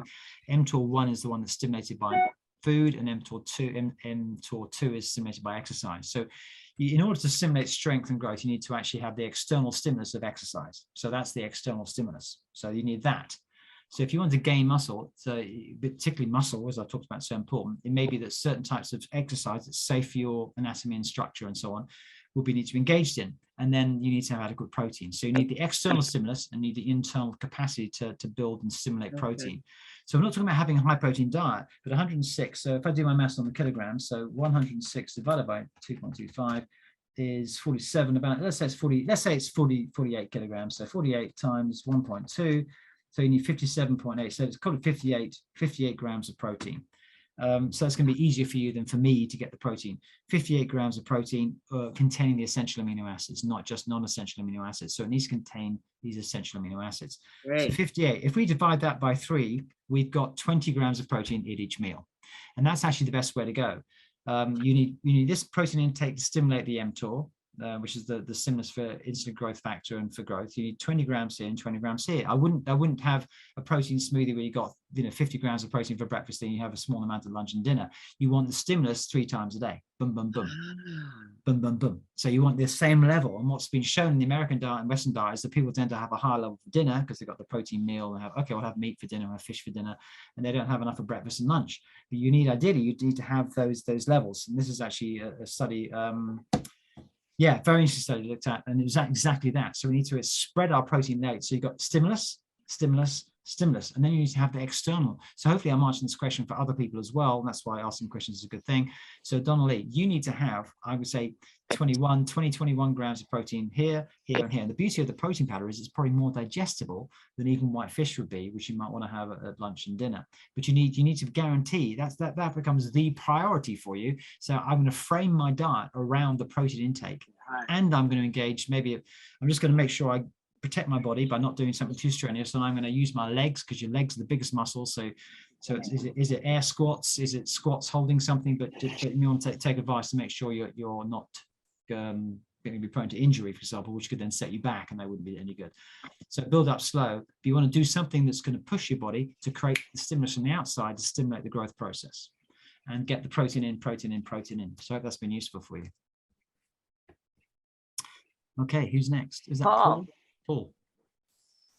So hello, Anthony. It's Jennifer Hello, Jennifer. from Michigan. How are you? Yes, I'm so happy to see you. Yeah, you too, Jennifer. Yeah, I'm using my husband's iPad. Clearly, yeah, camouflaged. Yes. So earlier you spoke about cellular and hormonal aging, which I think under your guidance, I'm okay with that. Yes, but I hope so. My question is about the accumulative aging, which I believe my spine and my knees would fall under. I have, I think I had a spine injury from a fall. So the doctor wanted to do laminectomy, which I absolutely refused to do. So I'm just wondering, is there any they never talk about that part of the aging when they talk about aging, your structural parts. Yes. What do you do for that? Yeah, it's a good question. We talked about bones, and it's lovely to speak to you. It really is. And of course, you're in right there. And we've had a few meetings on Zoom. It's been a pleasure. And that was interesting about the gene testing, wasn't it? But we'll talk about that another time. To support the connective tissue, you need, first of all, you're going to nourish your current account. So you've got current account, you've got savings account and pension account. And the same, we apply that to each organ. So for connective tissue, I've talked about vitamin D and vitamin K, perhaps in particular vitamins, which are fat soluble. And if you have a fat digestion issue or a gallbladder issue, or can't make enough bile, then maybe, or you don't have enough pancreatic enzymes with lipase, you won't be able to necessarily get the goodness from the food. But it's well documented that no one gets adequate vitamin D and vitamin K from the diet in general. That you can vitamin K more easily, perhaps, because you can eat lots of kale, and then that can provide you with vitamin K. But there's K1, there's K2 as well. K1 is phyllodoquine, and K2 is minoquinone, and there's 2 types of that. And those are vital for G proteins in the bones. So vitamin K deficiency leads to osteoporosis. So you need vitamin K and vitamin D. So you want well-absorbed forms of vitamin K and vitamin D, but you also then need the stimulus, just as I was talking to Donna, you need the stimulus for growth. So you need a hormetic response. Hormesis is the adaptive response to some stimulus. So you want to actually engage in appropriate but safe exercise that doesn't actually hurt your back and make it worse, because otherwise that would set you back. So vitamin D and vitamin K will probably be the most important key nutrients that supports that particular tissue. But then we take a more of a stand back and we say, well, what about inflammation? Excess inflammation will have a negative impact on any aspect of health, and the weak links in your body will be most affected by that. So by minimizing all inflammation, and certainly if one had, let's say, for example, Jennifer, and a liver detoxification problem, then let's just set that for example, shall we? There's oxidative stress that would emanate from that imbalance that could then basically unmask and do you in, and the Achilles heel in your body, not actually your Achilles heel, but the weakness in your body, which is maybe the spinal issue, could then be worsened or made worse by that. So inflammation reduction, but then optimizing key bone nutrients. Now, zinc, manganese, strontium, boron, they're all vital for bone. Vitamin B6, magnesium, they're vital for bone. And so, but a multi-bone formula, and consider collagen as well for connective tissue support. But vitamin D, vitamin K, zinc, manganese, which is for cartilage, vitamin C, even omega-3 fatty acids, but that's because they reduce inflammation. So reduce inflammation and support your body with connective tissue. And I would say engage in the physical activity, because that then stimulates the tissue to the muscles around the erector spinae. So really you want someone who's very familiar with core stability work, who maybe works with rehab with injured folk, who can make sure their exercises, again, not going to do you in because you've done them, and you're going to be better off with them. That's probably my best answer for you. And very nice to speak to you. Thank you. Okay, thank you. So I'm in Barbados, and many of your countrymen are here on the beach with me. Okay, so now if I turn green, it's not because I'm in the Incredible Hulk. It's just green with envy. Okay. All right, Anthony. Okay. Thank you. Yeah. Thanks, Bye. Jennifer. Bye. Who's Joanna, next? you're next. Joanna. Hi. Hey, Joanna. You actually already answered one of my questions with your response to someone else. This is a great talk. I'm dealing with digestive problems with assimilation, and problems with detoxing. Yep. And I take a lot of high quality supplements, vitamins, minerals. I eat a good clean diet, but my health is continuing to get worse. Damn, I'm and sorry. One of the things that I've been thinking about is, if I'm taking all these good supplements but not actually absorbing them, is it possible that finding a good vitamin mineral supplement that's liquid rather than capsules or a powder would be better? And if that is better, do you have any that you recommend? I'm with you. Thanks for sharing that. And I think you're not alone. I think, again, the vast majority of clients I've ever seen in my career have digestive issues. So it's extremely common. So you can see the value or the lack of value from an epidemiologic perspective of looking at dietary analyses and seeing what people's health are like, because you aren't what you eat, you are what you digest and absorb. We've all heard that. However, for you, it's just as well you're taking the vitamins and minerals, you could say, because then you've got a much higher chance of absorbing at least some of them, because if you didn't take them, you wouldn't be absorbing as much anyway. So it's probably a very good thing you are taking them, but it may be that actually you're spending your money on the wrong resource, i.e. on the wrong room in your house, as it were, and actually improving digestive function, which is a source of inflammation. Inflammation may be vital to your health, more so than the vitamins and minerals providing you with the above the level of RDA in your body. So for me, and it's just because something's in liquid or capsule doesn't actually make it more digestible or resorbable. Interestingly, I think that's a myth. So I'm glad you raised that one. It depends on the form of the vitamin and mineral specifically. So you've got various different forms of minerals, which are called amino acid chelates, which are actively transported, because the amino acids are actively transported. It's the only nutrient that gets actively transported, carried from the gut into the bloodstream, the portal vein, and that's an active process, showing you how important protein is. So if any ever did show that, having an active transport for protein tells us how important protein is. Carbohydrates and fats are absorbed more passively, and then so having amino acid chelates for minerals, they're going to be more absorbable than a citrate, for example, which has a degree of absorbability that's good. But if you've got digestive compromise, I would consider amino acid chelates of minerals in particular. So that's the mineral supplement.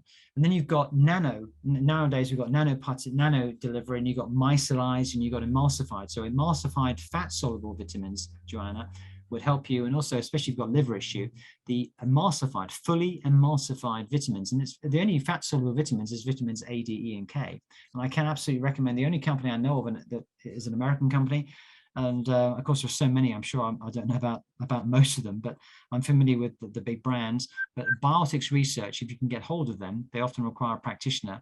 Biotics Research are in Houston area. They produce fully emulsified. They're the only company that do that. Other companies may produce emulsified forms, but not fully emulsified. And the fully emulsified vitamins A, D, E, and K. So their product is called BioAdek, Bio-A-D-E-K emulsion. It's fully emulsified, and it's a big difference to something that's only 50% emulsified. You're going to get more bang for your buck.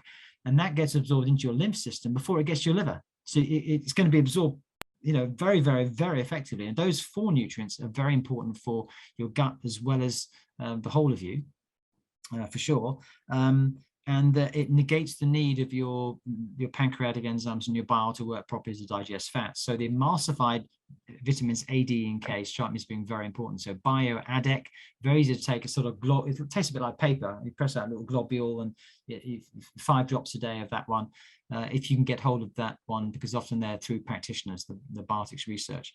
BioAdek. But I would say that supporting your digestive system and the gut lining, which is where 70% of your immune system is, where more immune reactions occur in one day than immune reactions that occur in the whole of your body for the whole of your life. So it's a lot going on in there. And so we want to support your gut lining. And I would say this is not necessarily the place to completely solve your issues, Joanna, but I would say that, sorting your gut out is going to be imperative for your well-being, your comfort, and your longevity by all accounts.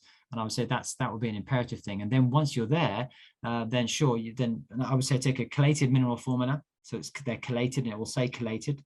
And that means and the various types of chelate, but basically the chelation means you're going to get the minerals transported. I would certainly get the emulsified fat soluble vitamins, and otherwise vitamins and minerals, a B complex may suit you too. I'm not aware of you might find a multivitamin and mineral where all the minerals are chelated, but I'm not aware of one like that. So it might be a few supplements, but I'm sure, listen, if I'm relatively hesitant to use the word, relatively expert on supplements, and everyone could probably improve and rationalize their supplement program more effectively. But digestive enzymes, gut lining, healing, anti-inflammatories for the gut, so certain probiotic strains may be more effective than others, and maybe supporting your pancreas, because I found that pancreatic insufficiency is rife. I'm hesitating to use the word that suggests it's common in the population, because that word begins with P, and I'm not sure I want to use that word again, because it just ain't true. Epidemic is a word like it, but it sounds like epidemic, but it's not beginning with a P. Susan's shaking her head. In that case, I'm talking about pandemic. So, oh my God. So digestive insufficiency is extremely common, much more common than was to be suggested by the P word. And I think getting that sorted, Joanna, it's worth seeking help, I would say, because I don't know how old you are, whether you'd like to share online. You're a woman of a certain age, and dare I say, you've got 10, 20, 25 years to go. And so wouldn't it be great to have a better quality of life for those years? It may be worth investing in resolving that digestive health issue. Is it low hydrochloric acid? Is it low pancreatic insufficiency? I wouldn't put my money on it, because I'm not a betting man in that sense, but I've found it to be extremely common. And it's very difficult to restore it, because the pancreatic enzymes reabsorb in the body, maybe up to 90%. So if you don't have enough pancreatic enzymes, imagine this, you don't have enough, therefore you're not making enough to reabsorb enough to make enough the next time around. And now we find Joanna here. She's on the floor. Hey, Joanna, your pancreatic enzymes are on the floor. And so to get them up, you take pancreatic glandulars and possibly vegetarian digestive enzymes, and possibly the pancreatic glandular enzymes as well. So you actually get to reabsorb and get back up in a virtuous cycle, so your pancreas can make your own. So if you take digestive enzymes, it actually helps you to make more, not less. It's not like taking hormones. Oh, if I take hydrochloric acid, if I take digestive enzymes, will I stop my own body making them? No, you help them make more. And maybe you can also see Antony on Zoom or Skype, because he's a genius. Well, no, I'm not. But if Susan thinks she is, then I'll stay with her delusion for a second. Okay. because I know genius when I see it. No, I don't. No, I don't even know genius. I don't know. If I look in the mirror, I certainly don't see genius. I think Einstein was well famed for having the largest brain on the planet. I think Linus Pauling, and I think there are some people like Alex Vasquez and maybe even Datus Karagian who have a certain streak of genius in them. But maybe I'm far too rounded of an individual to have any genius in me. You have your talents. Any more questions, Yeah, Joanna? we've got Or Ryan. should we Ryan's go got to his hand up. Ryan, go for it. Hang on. Yeah, you mentioned testing for homocysteine. Yes. And the standard idea about homocysteine is it's driven by MTHFR, Yeah. high homocysteine, and that you can treat it with methylated B vitamins. Yeah. Well, what if that doesn't work? Yeah, nice one. Love it. Love it.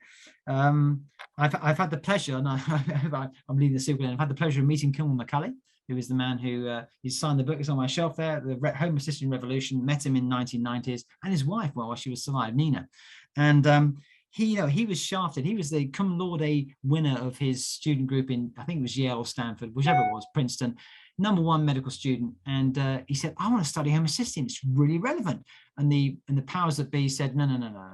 You want to focus on cholesterol. That's why we make money on statins. Don't do that. We're not going to fund you. So he said, well, sod that. I'm going to follow what's important for me in science. I'm going to go. And he went to work in this Georgia Veterans Association hospital in the backwoods and still carried on for 20 years. He didn't have a revengeful bone in his body. He's such a gentle, lovely man.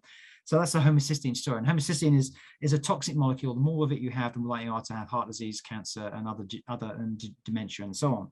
And homocysteine is it's derived from methionine, the essential amino acid, and MTHFR, methylene tetrahydrofolate reductase, depends on folic acid and folate. And what Ryan is saying is that what happens if you take the methylated B vitamins? We're talking about methylated B12, the B12 methylcobalamin, and the folate, which is the active folate form. And it doesn't work to lower your homocysteine, is what you're talking about. So it is interesting. Well, certainly there are other cofactors. You can have a situation where you need B6. You can have a situation where you need vitamin B2. So maybe you're taking a complete form, which is like a homocysteine formula, which can provide you with serine, B2, B6, as well as the folate form, sort of quadractive type folate, as well as the B12.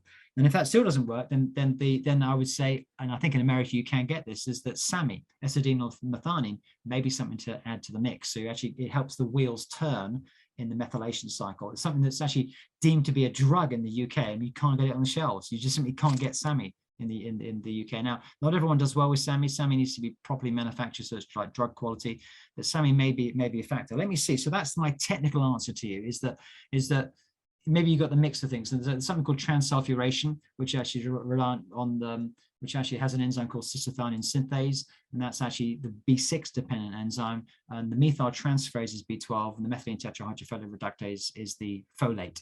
So it may be that your folate wheel, which is generally one you can crank up, it's a very interesting example. This is technical, but I think you can take it. The vitamins and minerals are cofactors for enzymes to work, and by making sure you've got adequate amount means that those enzymes can work well. It's quite rare that you can up and increase them, except when the nutrient is a substrate, co-substrate for the enzyme, and that's what folate is. It's a rare example. So by taking more folate, you can actually crank the enzyme to work faster beyond providing with sufficiency. So generally speaking, and I know Indian doctors, actually I've been to India a few times, and the cardiologists are recommending 15 milligrams of methylfolate. You know, it's like, wow, 5-MTHF, 50 milligrams to the cardiovascular patients, because they know that it's going to lower the homocysteine, just that. But no B12, no B6, nothing else. And so higher levels of folate. So then I'd question, how much folate have you been taking to crank the enzyme faster? And then have you got the other cofactors, would be a question. Maybe it's a rhetorical question, or you can answer it.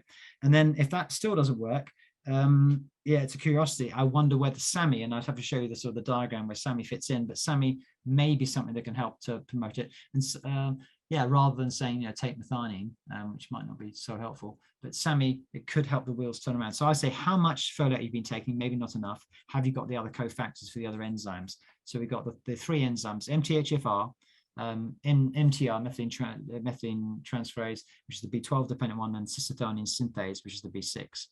And then phosphatidylcholine may also play a role too. So it may be that you've got that going on, and it'd be curious to look at the devil might be in the detail, as opposed to you having a really obscure genetic disorder, which somehow means that you're going to make more homocysteine no matter what.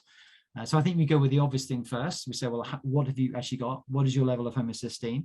What is your methionine intake like? Do you have, of course, if you have enough protein that matches your needs, as I've been describing, you will be getting enough methionine. And therefore, if you had a lower protein diet, that may help it, but that may not be, you may not have a net win if you do that. So can I ask you what your level of homocysteine has been? Throughout my life, it's always been over 10. Once I hit 70, it went up to 15. You're 70 years old, Ryan. You're looking good, whatever you've been doing. All right. Clearly, there's an inverse relationship with homocysteine levels there, I could probably say. Congratulations on being 70 and looking so young. Amazing. What a great group, Susan. You got the anti-longevicis. Anyway, so I suppose the level went to 15, you say? Yes. And I've been, once it bumped from 10 to 15, I started on a life extension formula, which has 5 milligrams of 5-MTHF. And that hasn't budged it. Interesting. So therefore we say, okay, so if you think 5 milligrams, and I love life extension, I was asked the question, I don't want to digress too much. So if it's like, kind of apart from what your favorite amino acid was, if you could own a supplement company, which one would it be, Anthony? And I think life extension might be one of those I'd love, because they get the stuff and they say, well, let's make this, and they make it. It's just, they just get the ledger research. Now, it is true, they're a fantastic marketing company. I understand that, but still, nonetheless, it's just great. One of my friends actually works with them now. She used to work with Allergy Research Group. But 5-MTHFR, if you're cranking that enzyme, it ain't working. We've got to go to B12, got to go to B6, you've got to go to the cofactors, you've got to go to the other things. So I would say, how much active B12, and generally it's the methylcobalamin, but I find often the hydroxycobalamin is just adequate because it converts easily to the methyl form, and make sure you've got adequate P5P, B6. So have you got those in as well? Well, the formula has the B12 in it, and I'm taking a B3.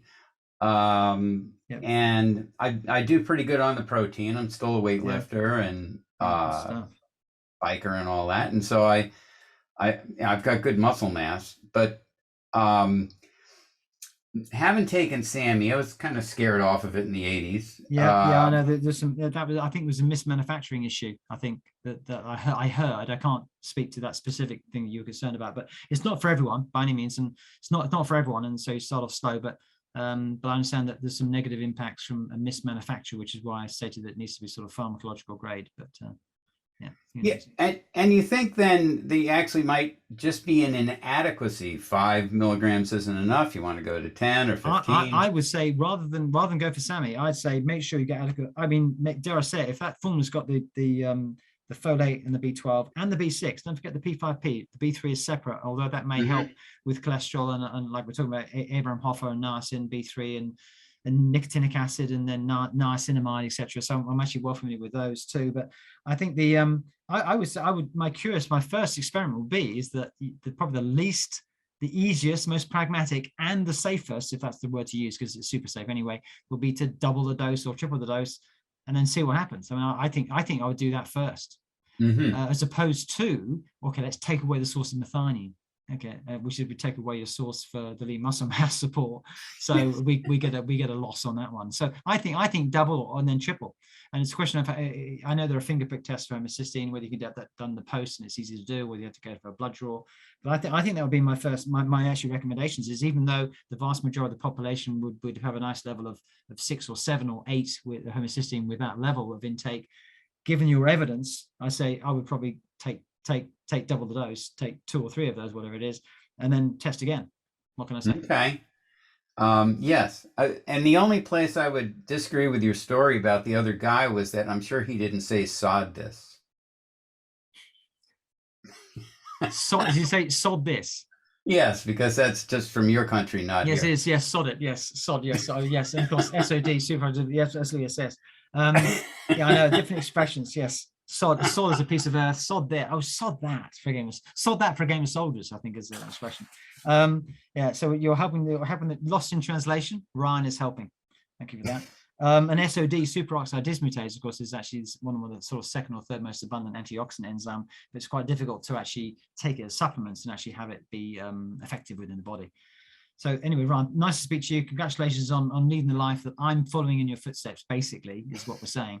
And thank you for leading the way. I think we've got, is it Suella? Suella, please unmute.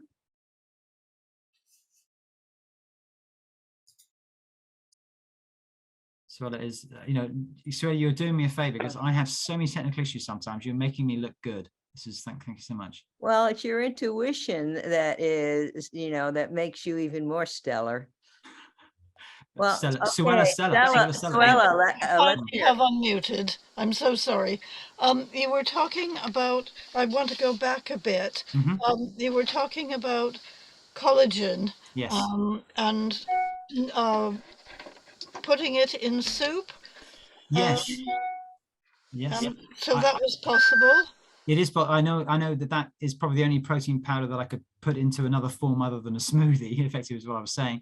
Now, collagen. Right. So the collagen needs to be enzymatically processed. Hydrolyzed is a word they might use, or triple enzyme processed. Because collagen, if you look at Wikipedia page, although a lot of the information then may not be wholly accurate, it's true, but they'll show you a picture of collagen. It's a long, thin protein.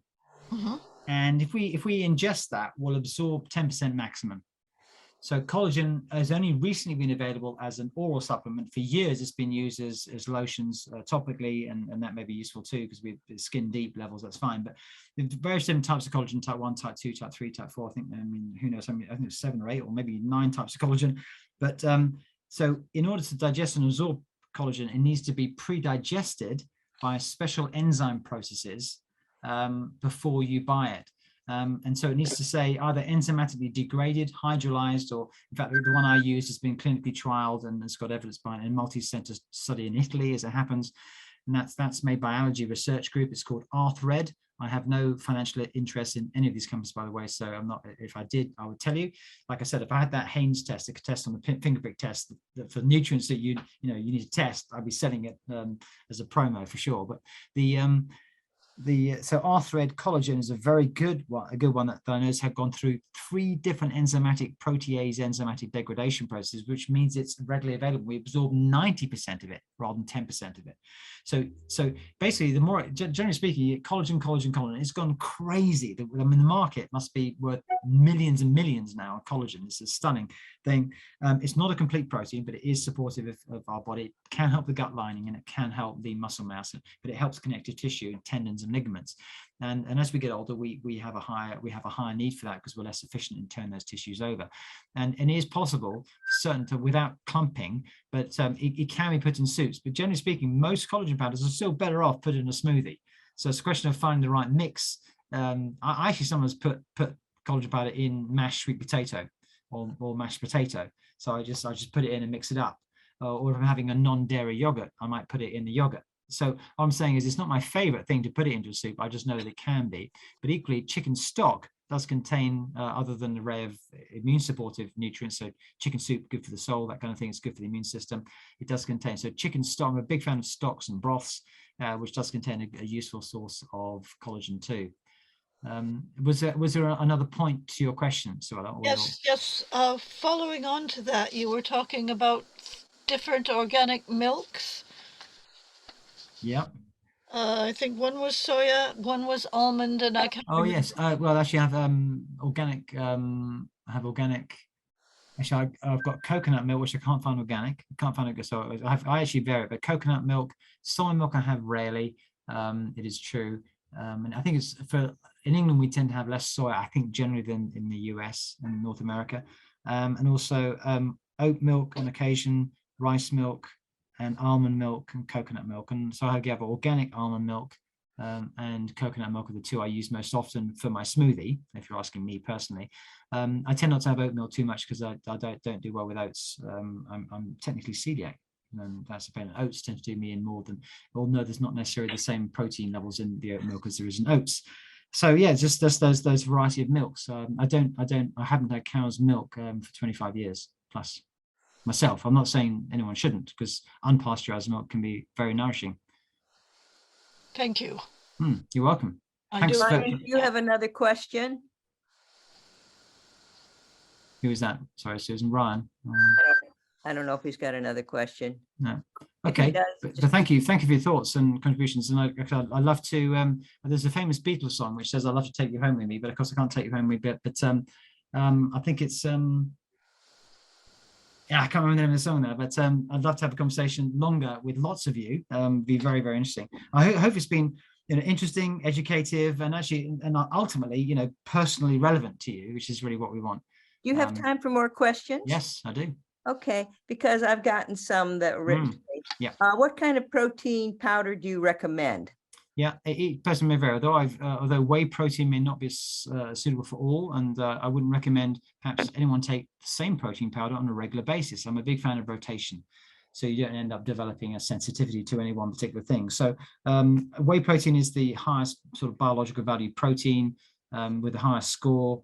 Eggs were once given a score of 100 on the protein level for biological value, and some whey proteins can be 140.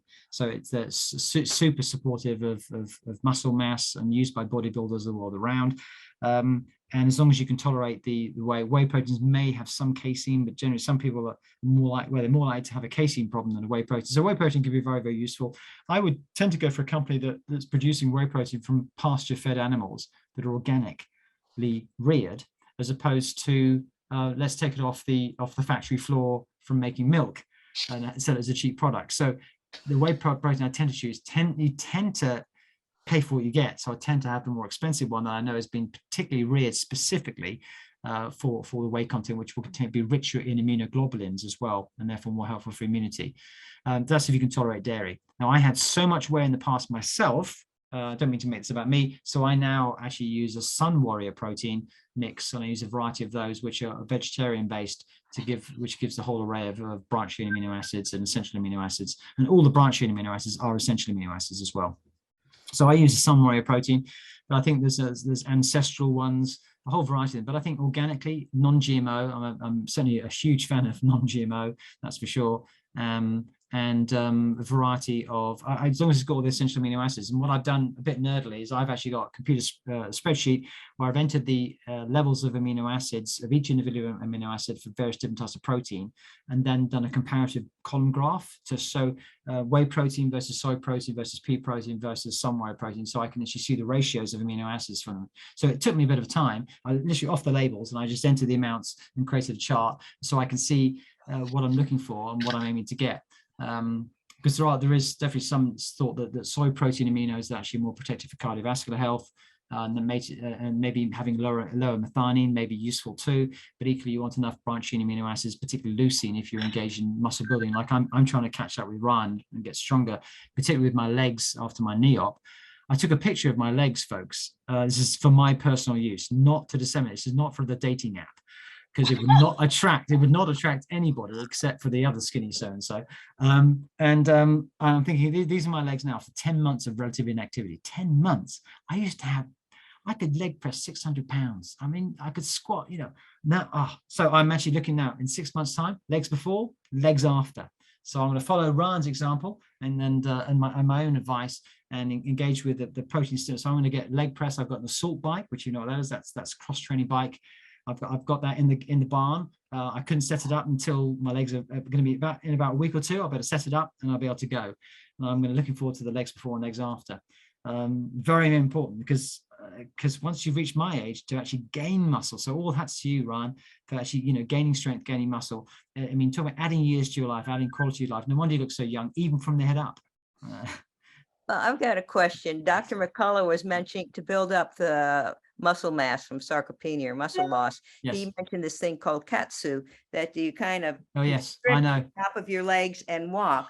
And he says that helps build up muscle mass. Yeah, I don't know if Ryan knows about this. I'm talking about Ryan because obviously we're chatting. So he and I may be brothers in a different lifetime, as it were. But katsu, Kaatsu, is a Japanese invention where you put pressure, you actually create hypoxia in the muscle, and you need a circular area. So it's quite different with the legs. You need to get a wrap around with the legs. You do exercise with basically, it's like putting a belt. When someone gets shot in the film and they put a belt around the leg to stop the blood flow, it's kind of like doing the same thing, but it's under a certain pressure. And they do this for rehab. It's really designed for rehab. And look what Susan's got there. Oh my God. It was about $800, I think, when I was buying one. And I was thinking, gosh, and I said, I don't want one for my biceps, because that, we know that the building arm, triceps and biceps is like, who needs that? It's the big muscles. It's the big, compound exercises we need. So it's the leg muscles, the biggest. The leg muscles are going to stimulate the brain-derived neurotropic factor from exercise much more than any upper body exercise. So you, Susan, you're in London. You've got the belt. I'm not as close to you, but I've wanted to get some. I've looked at this, and one of my friends, Umaru Cadogan, you may know of him. He's a brilliant. He's bordering on genius. He is Danish but speaks Icelandic because he had an Icelandic girlfriend. Umaru Cadogan. He's a chef as well, and he's super big and strong. And he's using katsu. It's just phenomenal. But there are cheaper versions. All you need to do is constrict the proximal part of the limb. Yeah, I think this is because I was reading about it yesterday. People are selling cheaper versions. Yeah, I think I might get it for my rehab for my leg, and then I can show you a picture in 4 months and not 6 months, and show you that skinny legs goes to stronger legs. Yes. I can't wait. Well, I won't show you. I mean, show myself. It's just for myself. You understand? Oh. I don't want to talk about me, but it's the idea is that as you katsu, so strange, you get. I mean, from what I understand, and I did read a lot about it, and I was very enthused about it about a year ago, and then for some reason it went off the horizon. I think it was because I could only get one for the arm. I couldn't find for legs. I don't want to walk around like a big, just big arms only. So I thought, but for rehab, my dad was not well at the time, although he's passed away now. And I was thinking, God, the katsu could be really good. And it's designed for rehab, but of course, it's actually quite good for that. I haven't ever used it, but I think I might look into it more, particularly for my rehab for my legs right now. So thank you for raising that. Katsu, Kaatsu. Somebody had a question, is protein powder too processed? No, in fact, the beauty of the processing and of course, avoid processed foods, but you need this technological advance of processing in order to extract the protein from all these veggies. Actually, I don't know how much it would be, but I think it would be about this much to get this much protein. So you would never be able to eat all that. And Joanne would have a real tough time with her gut if she ate all those veggies. And you need to break it down to the protein. So you need the processing. So no, you actually processing the protein out of the food you couldn't eat in order for you to get the protein that you need. So I understand that the processed food is a negative, but we need the processing technology to make the protein powder available. Thank God for that. Somebody asked about coffee. I mean, my understanding is some of us are slow metabolizers, which means we need to back off, and others are fast metabolizers. They can have 1 cup a day, and and it'd be better if you have some organic fat or ghee or something in it. Yeah. Although I reckon, with the MCTs and so on, sort of bulletproof coffee type thing. I think listen, if you have a cup of coffee in the morning and you're kept up at night and insomnia, then you're a slow metabolizer and you shouldn't really have the coffee. Coffee is actually not such a bad thing after all. Cacao is very rich in antioxidants, and I think it's completely overrated as a bad food. I think it's what you put with it. If you get a Starbucks one with 700 calories full of sugary stuff, then that ain't coffee. So the real coffee, and I don't think it's a bad thing at all. In fact, I very rarely recommend clients to cut out coffee, but it generally is. If you're having 6, it's probably better to have 1 or 2. It's true. But coffee. I think it's. Although I happen to be a bit strange in this, I've had 1 cup of coffee in my life in 1989, and I won't have another one. I just didn't enjoy it at all. I actually got high, and whether that reflects I'm fast or slow, I don't know. And then I felt pretty awful afterwards. I love the smell of coffee, and I don't often eat. Coffee ice cream would be okay, or coffee sweet. I wouldn't mind it, but I've actually had 1 coffee in my life, so I'm actually quite a rarity. But I'm not like an ex-smoker saying, well, actually, because I'm not having coffee, you shouldn't have any. I actually think that coffee is by far and away overrated as a bad thing. I think it's what you have it with. And I think that coffee can be very useful. It can really be stimulatory. It can stimulate the phase 1 enzymes in the liver, and that can be supportive in lots of people. We know that. I remember when Michael J. Fox was diagnosed with Parkinson's. I was in America at the time, USA Today. He's got Parkinson's. Of course, we all love Michael J. Fox.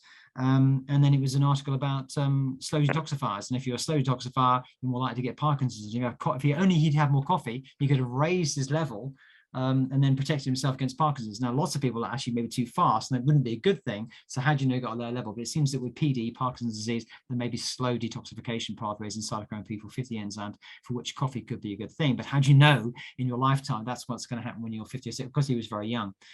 And as it happens, one of my brother's young friends, so he was 30 when he had it, and he actually had a charity, it was TV program on. So as it happens, he's famous. Unfortunately, he's died now, but he was our friend, and he was quite fun. He played golf with my brother, and he sort of swing and then fall on the ground, laugh, and then he'd literally fall over after every shot playing golf. Another 5 minutes. Suella, we can hear you. I can read your mind, Suella. We're all tapping in. We'll give you another 5 minutes, Okay. Suella. Yeah, that's okay. So okay. you mentioned you detox. So how do you detox? Detox, let's change the word. Detox, well, first of all, detox is biotransformation. So you're transforming toxin into something else, so you can actually then get hold of it in a conjugation pathway and then put it into your bile and or through the kidneys. And so detoxification is biotransformation. And so detox is not a 2-week holiday in Thailand once a year. It is a daily phenomenon. I know you know this, but with all these toxins around us, detox is a daily thing. You need adequate protein, surprise, surprise, for every single phase 2 conjugation pathway to work properly in order that they can grab a hold of toxins. So you need adequate protein. So how do you detox? So you put in as few as possible. The caffeine may be useful. Caffeine can stimulate bile flow, and bile is the #1 vehicle of elimination of toxins, because the toxins that get metabolized in the body get put into bile, and they go through the biliary tree, concentrate in the gallbladder, and then eject in the small intestine, and then out in the poo. So we've got kidneys, we've got the gut, you've got the liver, and you've got your skin. And so some toxins are eliminated by the skin only, and hence infrared light, infrared saunas can be useful. Hot baths and Epsom salt baths through the skin. Certain toxins can only leave that way. So exercise and sweating could be useful for detox, depending on the nature of the toxins, but it's good for everyone to engage in sweating and exercise for sure. And you need, basically, you do need enough of the antioxidants. Glutathione's famous, SOD's famous. So nutrients that are vital for detoxification: NAC, which is a precursor for glutathione, lipoic acid, calcium D-glucarate for glucuronidation, the methylation cycle discussed with Ryan. There's the folate, the B12 and B6, often the folate, though methylation vital. Sulfations, you need natural sulfur, molybdenum, which Margaret Moss will talk about next time. Underrated nutrient, and it's interesting that actually when you use sulfur, you actually deplete molybdenum. So actually by taking sulfur, you actually need molybdenum, you use it up. So we need enough, and selenium is a precursor to glutathione. So we need antioxidants, we need nutrients that are precursors for the conjugation pathways. I know I talk very quickly to give you the gist.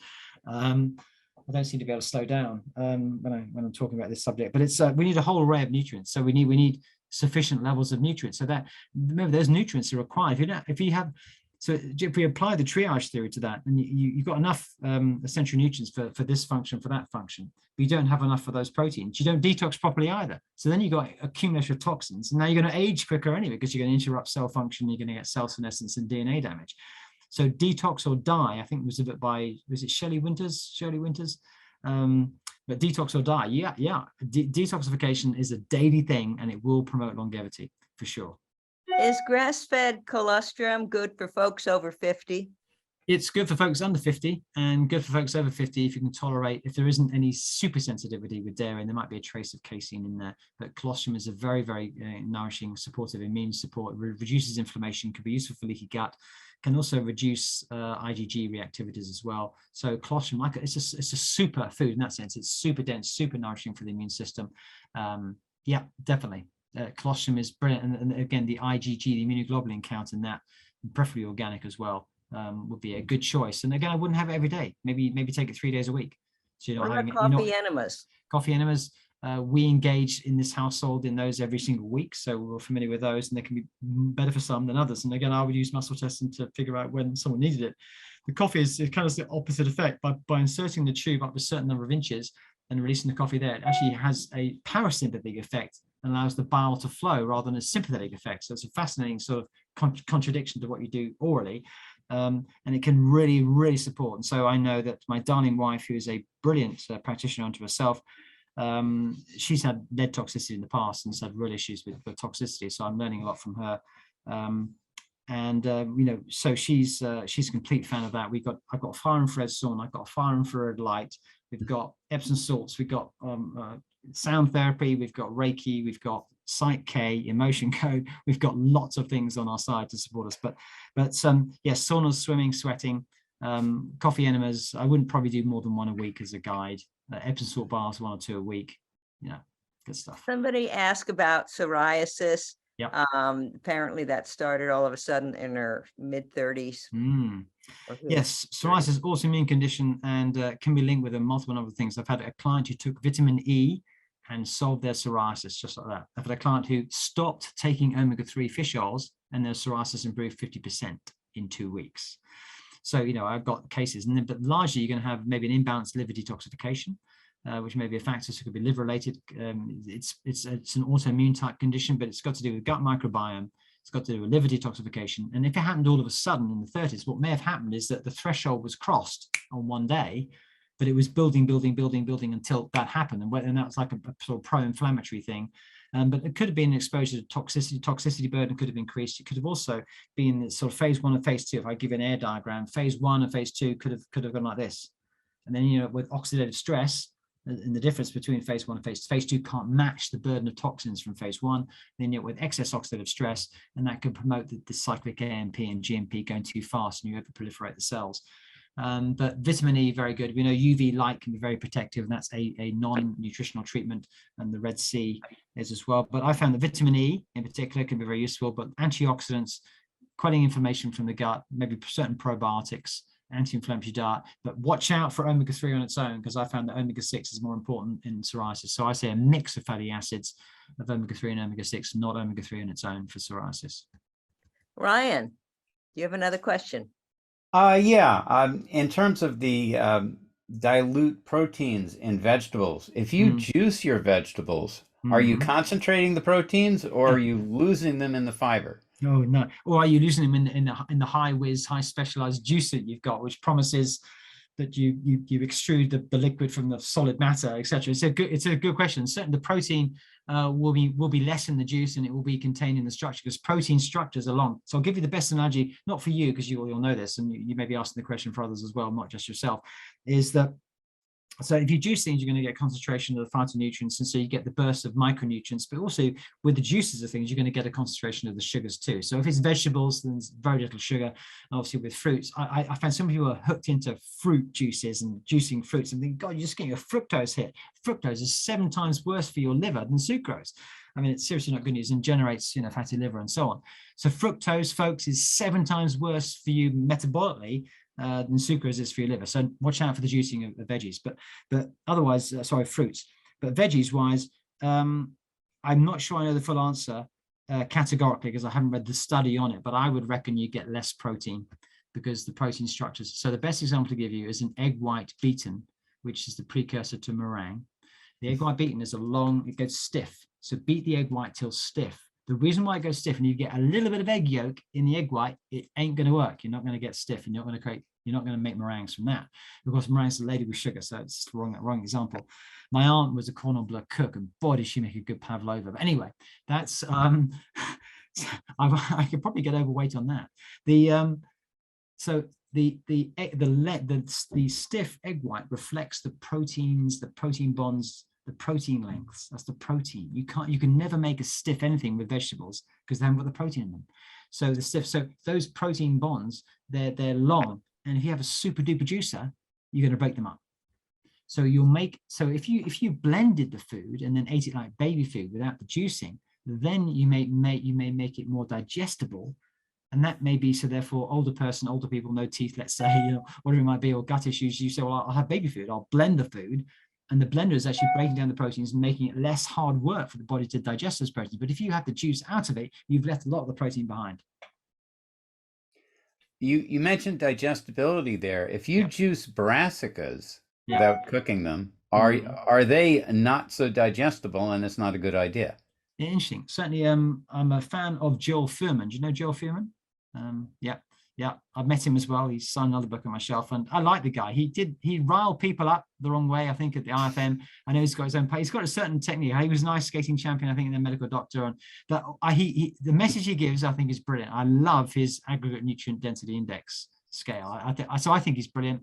Listen to the information, not necessarily listen to the style in which he delivers it.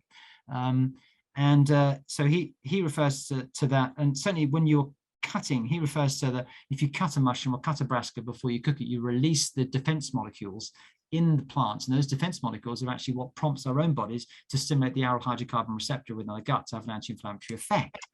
So, but ideally, if you don't cook them, there's a small risk of having a goitrogenic effect of interfering with iodine metabolism, and that's a possibility, although I think it's overplayed. And also you've got more chance of having more wind. I know that for sure from having raw brassica, no doubt about it. So if that's the case, it suggests, well, actually it's not so well digested. So I think the wind is a reflection of that. So I think I tend to agree with you. I think having raw brassica may be a mistake, whether it's blended or juiced or just raw, is probably a mistake. I think slicing it and then par cooking it is probably the best way to go for brassicas. Does that answer the question? Mm-hmm. Yeah. We have a question talking about detox. What about zeolite in helping with detox? Yeah, zeolite. Long been suspicious and skeptical about zeolite. I think skeptical, which is the fifth of the 5 agreements. The 4 agreements by Don Miguel Ruiz. Some of you may know this. He won his humanitarian award from the Mexican government. Who knows if that's a good thing or not?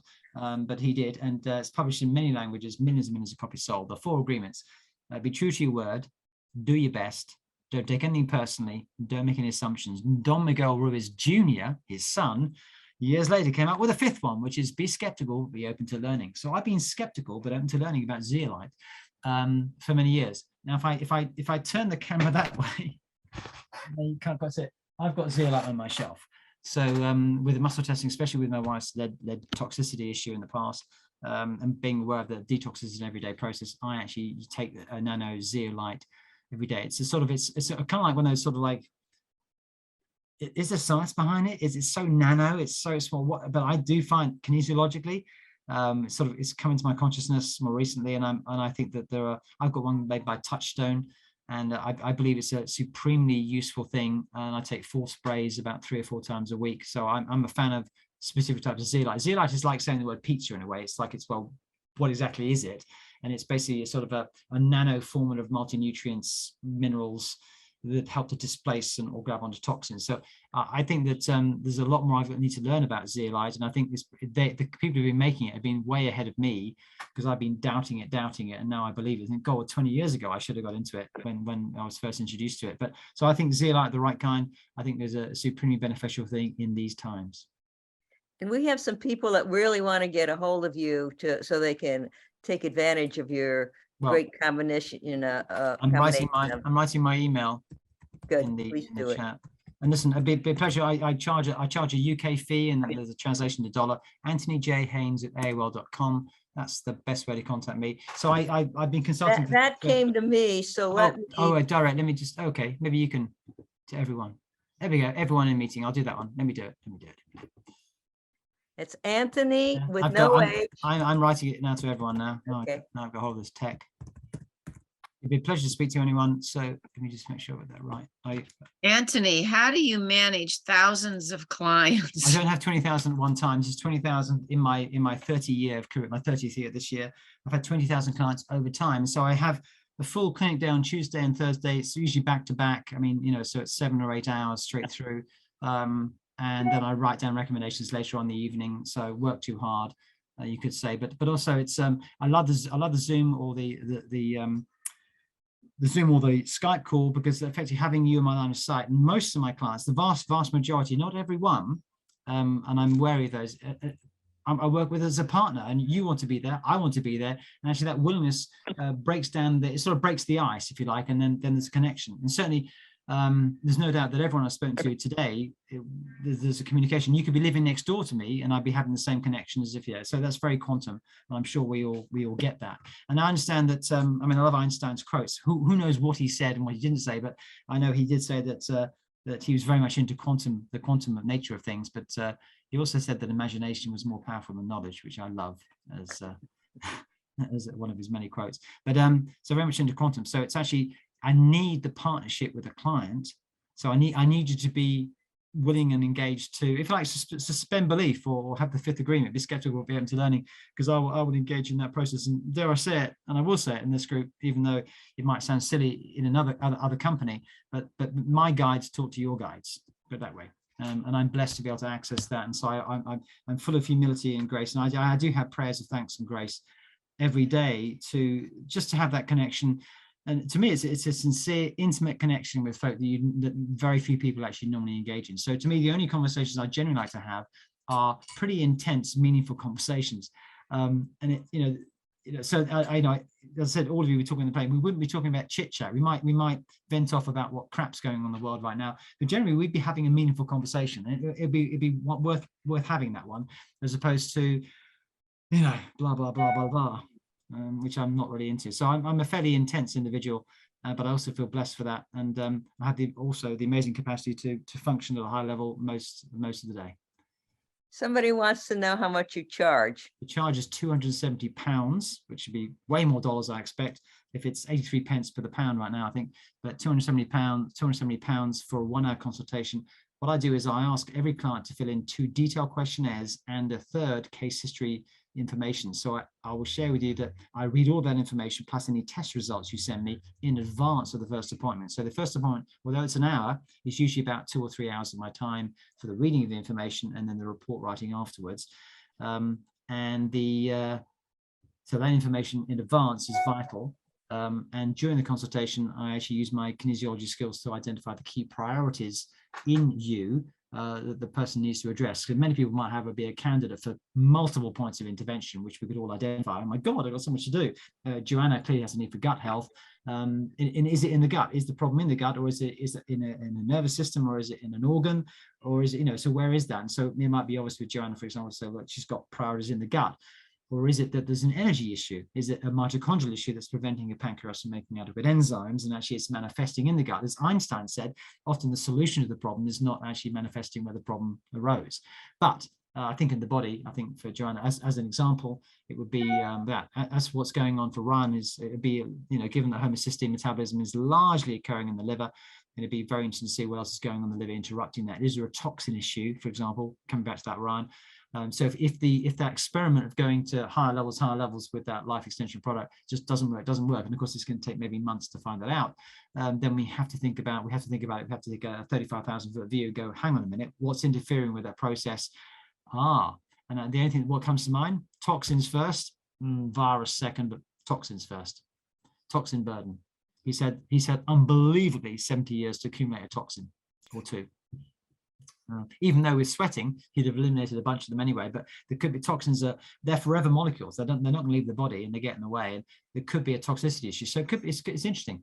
It's certainly interesting that someone who's doing so much should actually, you're choosing a very good marker, because I think that CRP, high sensitivity CRP, TNF alpha, interleukin 6, and homocysteine, maybe oxidized LDL, they're pretty good markers to look at, whereas cholesterol is generally a waste of time on its own. Anybody have any last questions? It's for Susan and I, it's 7:12 in the evening in the UK. Oh, it's time to go eat. Time to eat again, because I need to get the protein. I need to have some protein intake, otherwise I'm going to lose it. And I'm trying to compete with Ryan, because competition is important, right? You've got huge muscles. Yeah, okay. Whenever anyone does that, it's like, no, show me your legs, and that's what I'm going to be going for. So I always think the bodybuilders, like, shoes, it's like, show me your legs, show me your legs. My son's doing CrossFit, and he won't have anything to do with upper body at all. Just show me your legs and back. That's where it's all at. Anyway, so it's there we go. I want to thank you very, very much. It's always an extreme pleasure to have you. Next month is Margaret Moss, who's a great nutritionist, and following that is Julia Ross. Yeah. 3 great nutritionists in a row. Fantastic. Again, I haven't seen Margaret for a while. You'll see her before I do. And again, I graduated with Margaret all those years ago. So a pleasure to actually know her, and Julie Ross too. So it's a bit of a coincidence. I mean, we've had a small select audience, and I know that all of you haven't seen on screen. So I know I've been talking to certain people. I don't mean to exclude anybody else, but thank you very much for tuning in. Not everyone likes to be identified or talk, and just listening. That's great. But thank you for your contributions. I appreciate we've had a select audience of 30, 35 today, as opposed to a larger amount. But thank you so much for taking time out. I really appreciate it. It's a sign of real respect to tune in, take time out when you could have been doing something else, but you tune into this. So thanks a lot. I look forward to our next encounter. Thank you for your applause. Appreciate it. Love it. Thank you so much. Okay. All right. Till the next time, hey? Till the next time. Thank you. Okay. Bye now. Bye. Bye-bye.